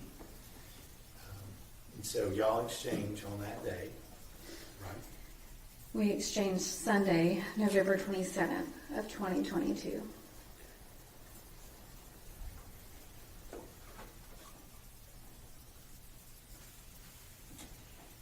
You remember the last thing you said to Athena? I told her that I loved her and that I would see her on Friday. We had a quick drop off because her daddy was going to take them to the Christmas lights that night. So it's not the goodbye that I would have wanted. So you and Jacob, when is Athena born with you and Jacob? What's her birthday? She was born Saturday, May 23rd of 2015 at 9:01 p.m. And let me ask you, from the time she was born until the last time you saw her, how would you describe her as a child? She was the perfect mixture of me and Jacob. She loved to wear her pretty princess dresses, but at the same time, she would play in the dirt in those same pretty princess dresses. And she was free, and she was wild, and she was bright, and she was loving. She wanted to be loved and to give love, and that's it. Now, as she got older, did she have some things that were kind of her favorites and the things that she liked to do? That's a broad question to ask. Athena loved everything. She loved life. We liked to watch movies together. It was very common for us to have movie nights, popcorn and candy. It was very common for her to want to ride her horse with her Aunt Kate. It was very common for her to want to do anything outdoors with her father, so long as her father was around. She watched him butcher animals. She watched him clear property. As long as Daddy was around, she was great with being dirty and being outside. So that people are clear, or you and Jacob, would you agree with me? Y'all live a country life. Very much so. Okay. And when you say butchering animals, Jacob's a bit of a hunter, right? Yes. I just don't want people to think that we're out, on the other side of Fort Worth doing that in the front yard, okay? No. So let's talk a little bit about you and Jacob. You and Jacob were young when you had Athena. Very How much old were you? I was 19 when I had Athena. And Jacob was a little older than you? Jacob was 23. He had just turned 23. And I think we may have heard this. We heard from Ashley, Jacob's wife at the time. You and Jacob didn't stay together. No, we didn't. Permanently. But let me ask you, how do you feel you and Jacob were as parents for Athena? There were rough moments, but we always had an agreement that those rough moments didn't need to enter into our children's lives. we co-parented, in my opinion, pretty dang well.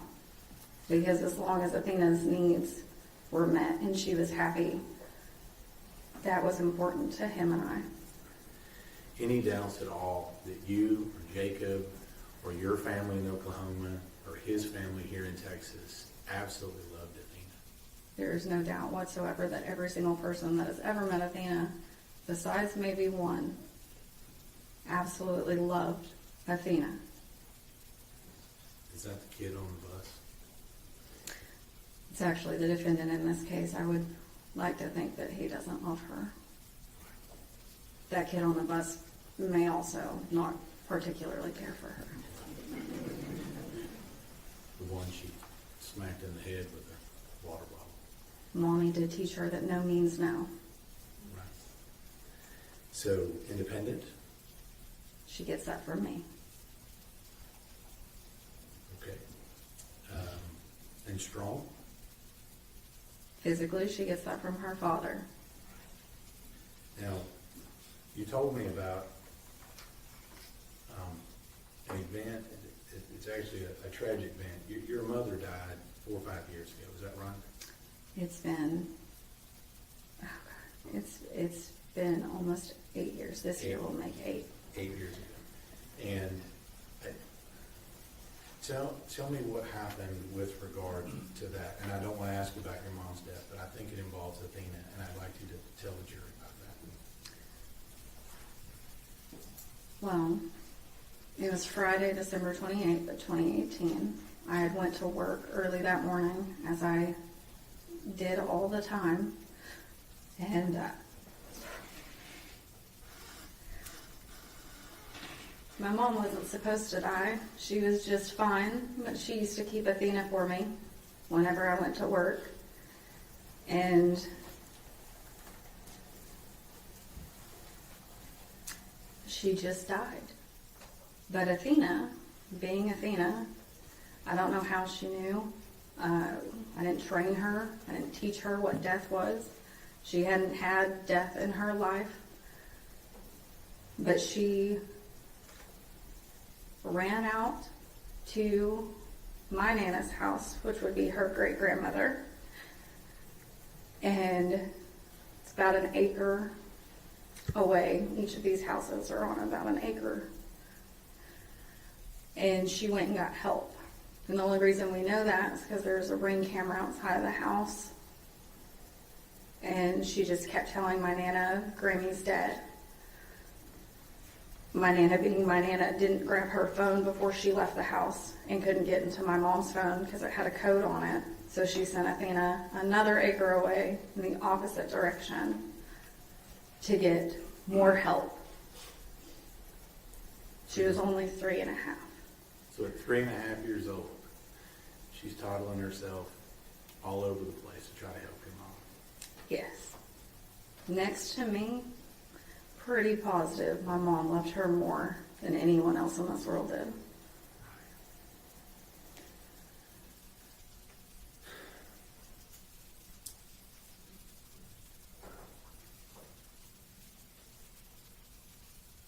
Do you remember when you got the call and when you received the information that Athena had gone missing? Do you remember that time? I do. And where were you at that time when you got the information that she had just been missing? I was in my house. My phone had died, and Jacob called my little sister, who was too far out from me.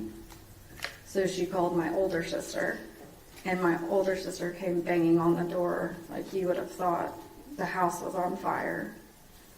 And I opened the door and she said, Athena's missing. And immediately I said, no, she's not. So I went and got my phone, and Jacob's name popped up on my phone.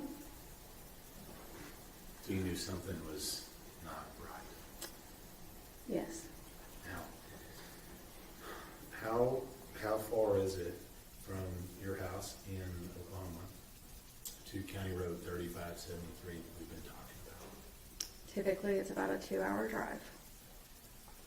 And how fast did you make that drive on that particular day? I made it within 45 minutes. Now, let me ask you, did you go straight there?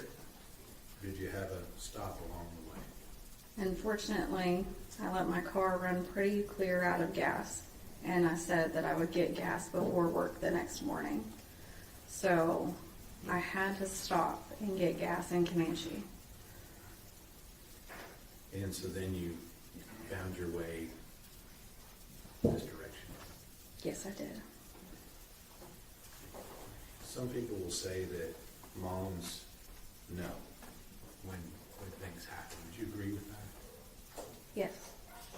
How do you know something wasn't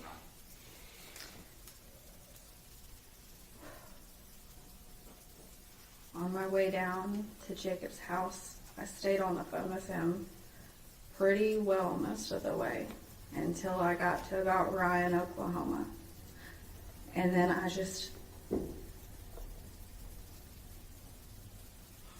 it felt like I was dying. I couldn't breathe, but I knew I had to keep going. I almost tapped the brakes because I thought I was having a heart attack. But I just told myself that if I kept going, it would be okay and I would find her. So long as Mama can get there, it's going to be okay. Yeah. You get there, Athena's still missing. Yeah. What do you do in that time period between when she's missing and when and then we find out what happened? What do you do during that time period? When I got there, an officer asked me who I was. I told him I was Athena's mom. He directed me back inside my Jeep and told me that they were bringing dogs out and that my scent could throw the dogs off, so I had to stay inside my Jeep. And then during those next 2 days, what are you doing during those next 2 days? At 4 o'clock in the morning on Saturday, December 1st, an officer had told me that they had taken away the dogs and I could get out of the vehicle, and I asked him, can I search myself? He said yes. So Ashley's dad, Jacob's dad, my uncle, and Jacob and I went out and searched all of Jacob's property and the surrounding properties, even though all of those people were probably sound asleep in their own beds, and we didn't ask permission. And later that day, when more volunteers had come out and more officers arrived, I had talked to a few different investigators throughout the time. I walked lineups. I walked that county road over and over and over again. I searched Jacob's ponds, but she wasn't there.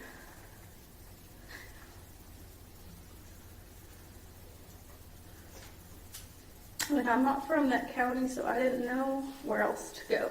And I didn't know where else to look. I just knew she wasn't there.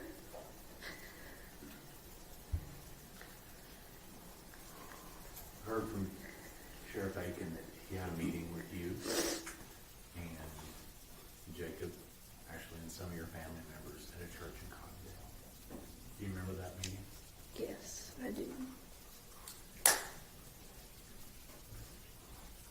And I know this may be tough, but I think it's important. When you're told that Athena's no longer with us, what's your first reaction? I wanted to tell Sheriff Aiken that he didn't know what he was talking about. I asked him if I could confirm that that was my daughter, and he told me no, because she looks too bad. And I went into a place of denial. I stopped breathing, and I started to black out as I heard Ashley screaming. I knew it was him.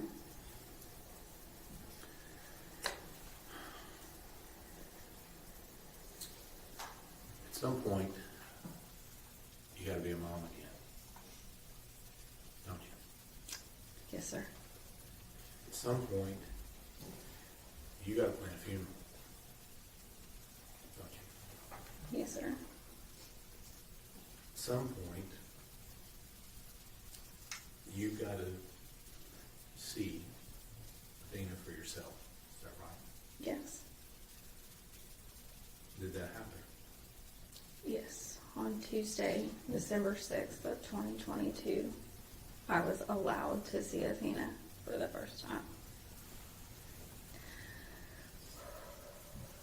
I went in about an hour before I'd actually told Jacob to show up because I didn't know what she would look like, and I didn't know how bad it would be.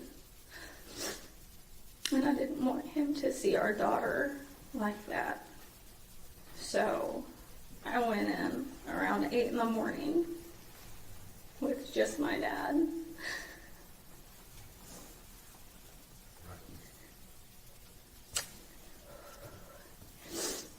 And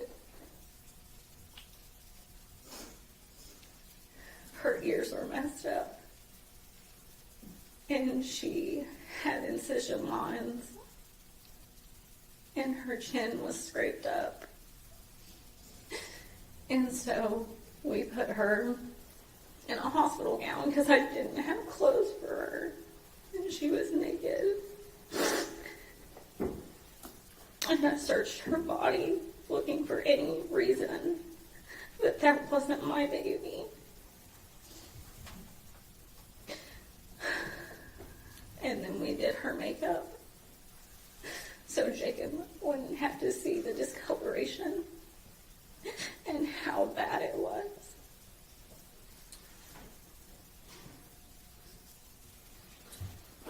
Still gotta be a mom, don't you? Yes, always. Always.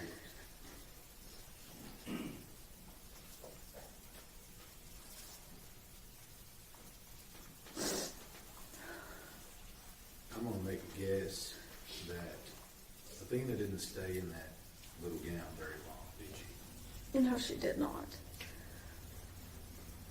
It wasn't pretty enough. Tell me what mom does to go fix that. Well, I wasn't from Wise County. I didn't know where to go or what to do, and I couldn't sleep. So I wandered around Walmart until I found a few dresses to pick from, and I wanted to make sure that she was just, when I got to her, she was so cold, and she didn't like the cold. So I wanted to make sure that she was dressed. So I picked out clothes. I picked out socks and panties and shoes and leggings and dresses. And I wanted to make sure she had one of her bows. So I got her some bows. It's a pretty consistent theme with her with the bow, wasn't it? There's actually a joke that me and my cousin do. We have a child. I did have a child around the same age. But back in 2014, 2015, it was very common to put bows on little girls that were bigger than their head. And Athena just kind of adapted that and never grew out of it. That's what we got this picture here. Yeah. Now,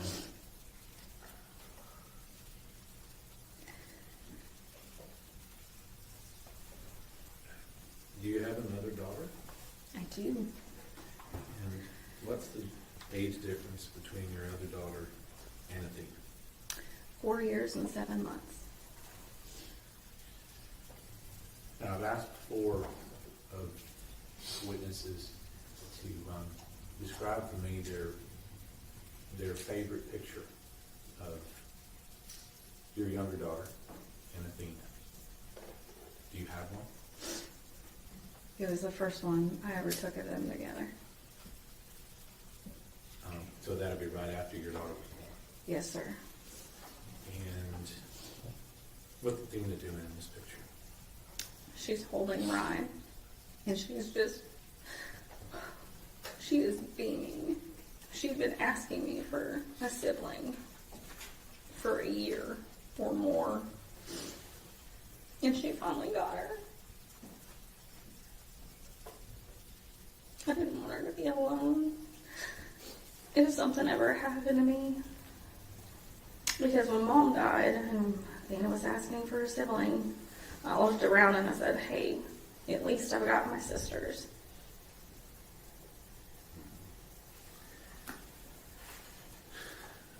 Let me ask you about your daughter. How old was your second daughter? Athena was your first. Yes, she was. She also Jacob's first too. Yes, she was. And how old was your second daughter, Riley, when Athena was born? When Athena was born, I want to get this exact. When Ryan was born, Yeah, when Riley was born, how old was Athena? Athena was 4.5. And then when Athena was killed, how old was Riley? We had Athena's funeral on December 9th of 2022. I got her ashes the next morning on December 10th of 2022. And that was also Ryland's 3rd birthday. And I brought her sister home. It just wasn't the way I was supposed to.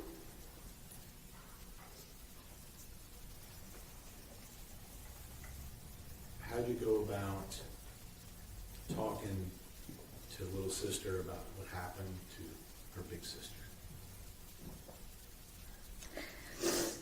I didn't know how to tell her, and I didn't think I was strong enough to tell her. So I lied to her for a long time. I would tell her that she was just staying with her daddy for a little bit longer.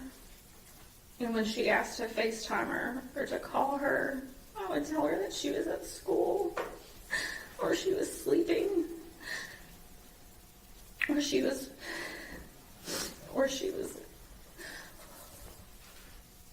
I'm sorry.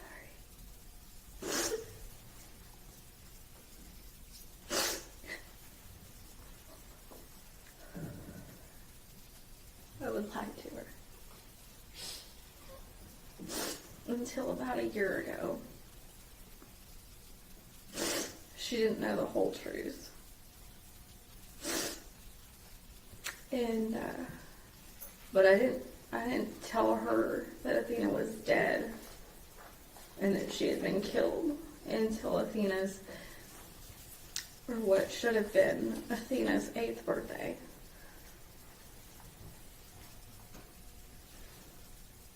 So let me ask you about that. Today, how old will Athena be today? She would be 10. And if I remember correctly, she has a birthday upcoming, isn't that right? Yes, sir. When would she turn 11? May 23rd. 2026. Yes, sir. She'll be a 4th grader. Is that right? She would be a 4th grader. She'd be getting ready to go into her 5th grade year.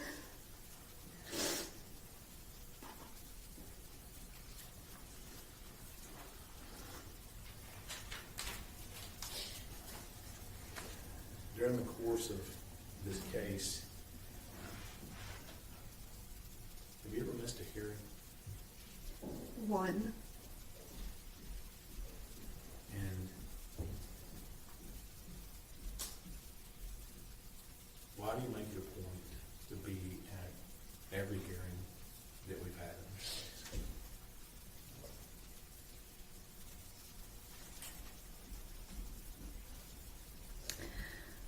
because I had to cover up handprint bruises around my daughter's neck.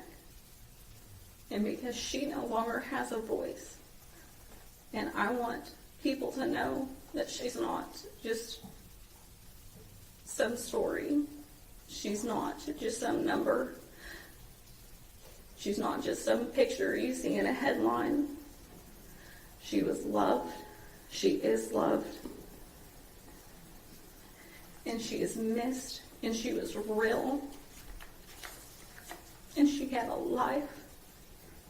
And she wanted to live. And no one can take that from her. Not a single person can take that from her. And I will be her face, and I will be her voice, and I will make sure that every person in this world knows that she was loved and that she wanted to live. And we want her in our lives.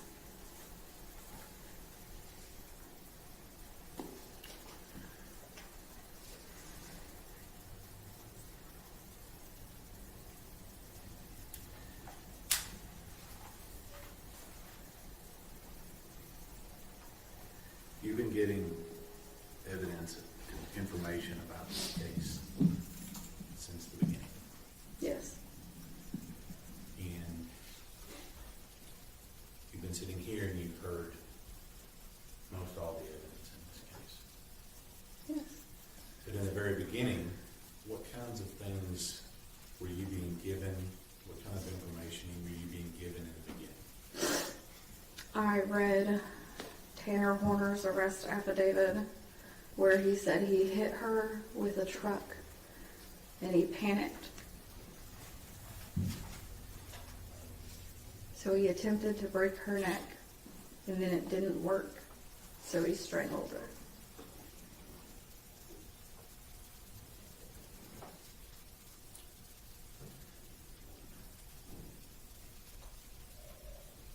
Do you have a chance to look at the autopsy or anything else in this case?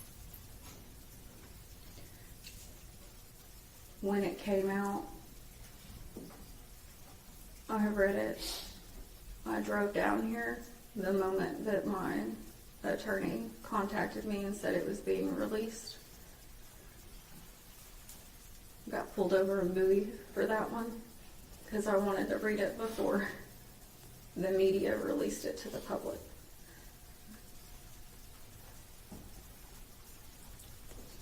Now, if I remember correctly, you've got a little bit of medical training and knowledge, don't you? Yes, sir. What stood out to you when you read that information?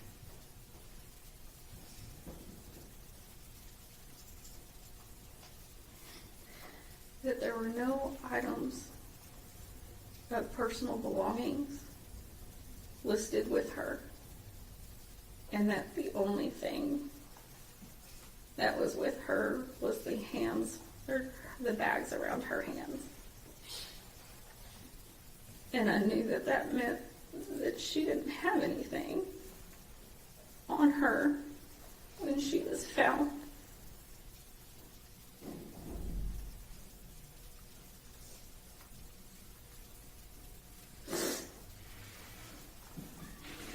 And how far along into this process was that? That was in the summer of 2023.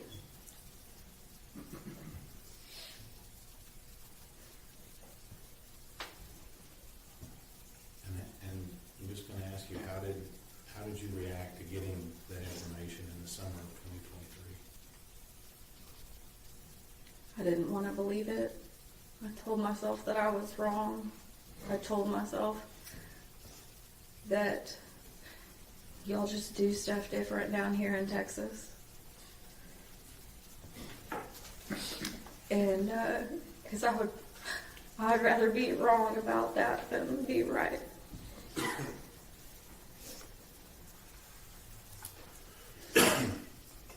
Brian Espinoza has, we've talked a little bit about some videos in this case. Excuse me. Did you have any chance to view or look at any portion of any videos in this case? I did. How much of it were you able to look at?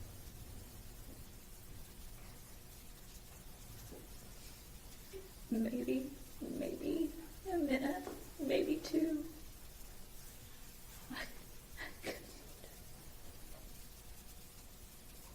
I can't. And I'm very sorry to all of the innocent people that do have to watch that. I am so sorry. I'm sorry to you, and I'm sorry to y'all too. Because none of us, not Athena, not me, not anyone in this room, besides Tanner Horner, asked for what's on that video. And Athena definitely didn't. I really am sorry.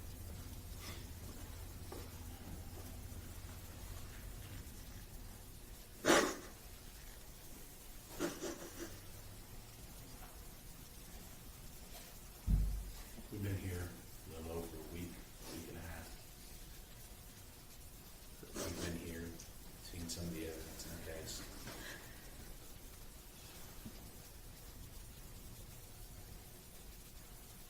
What is it that sticks out to you?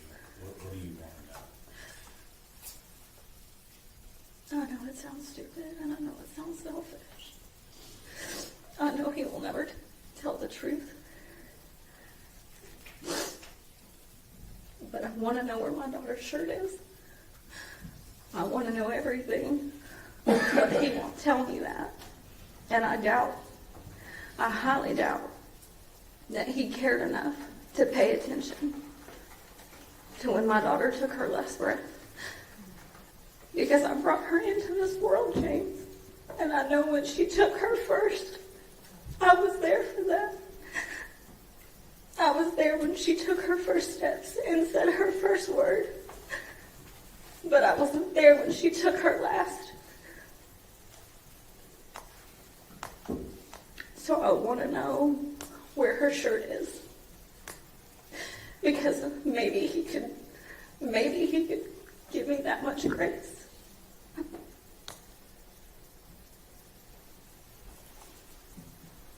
Just a couple more questions for you, maybe.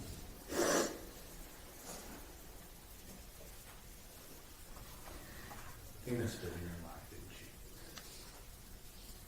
Athena is in my life every day. Every day. Every day. And I think I would be missing something if I didn't point out that you seem to have an affinity for a certain color. Would that be right? For her, yes, sir. And is that Athena's color too? This is her favorite color. Yes. Not Mom's favorite color. No, sir.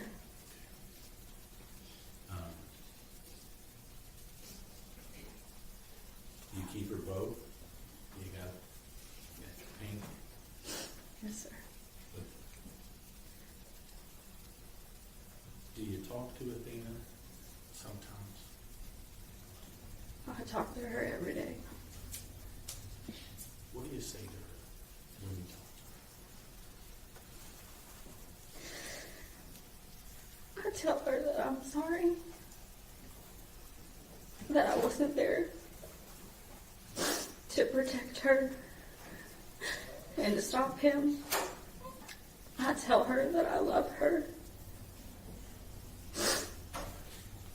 And I talk to her about Rye and what she's doing in life and how much she loves and misses her. And I tell her about you and about Pat and about Michelle and about my attorneys and how y'all are working really hard to make sure that she's not forgotten and that she didn't just die and that we'll get justice for her.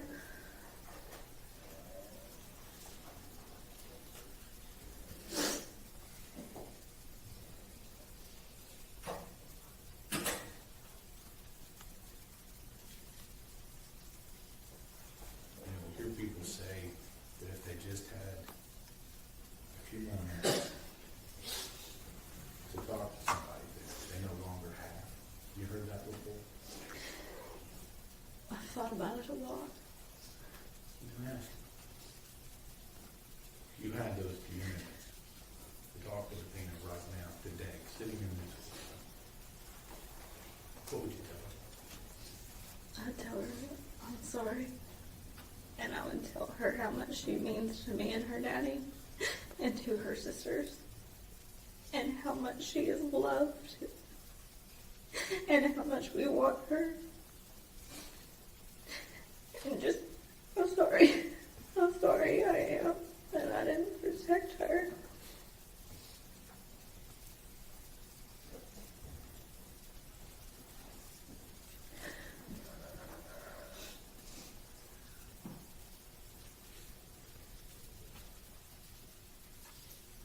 I know how hard it was being here, Megan.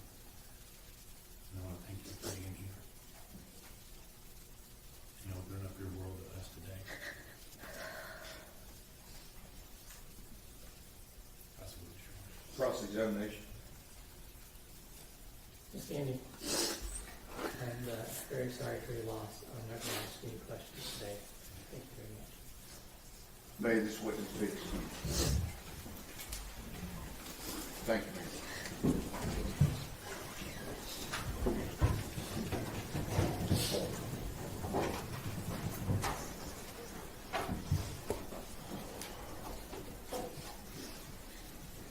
Okay, we're done for the day. We'll start back up at 9 o'clock. Okay, see you tomorrow.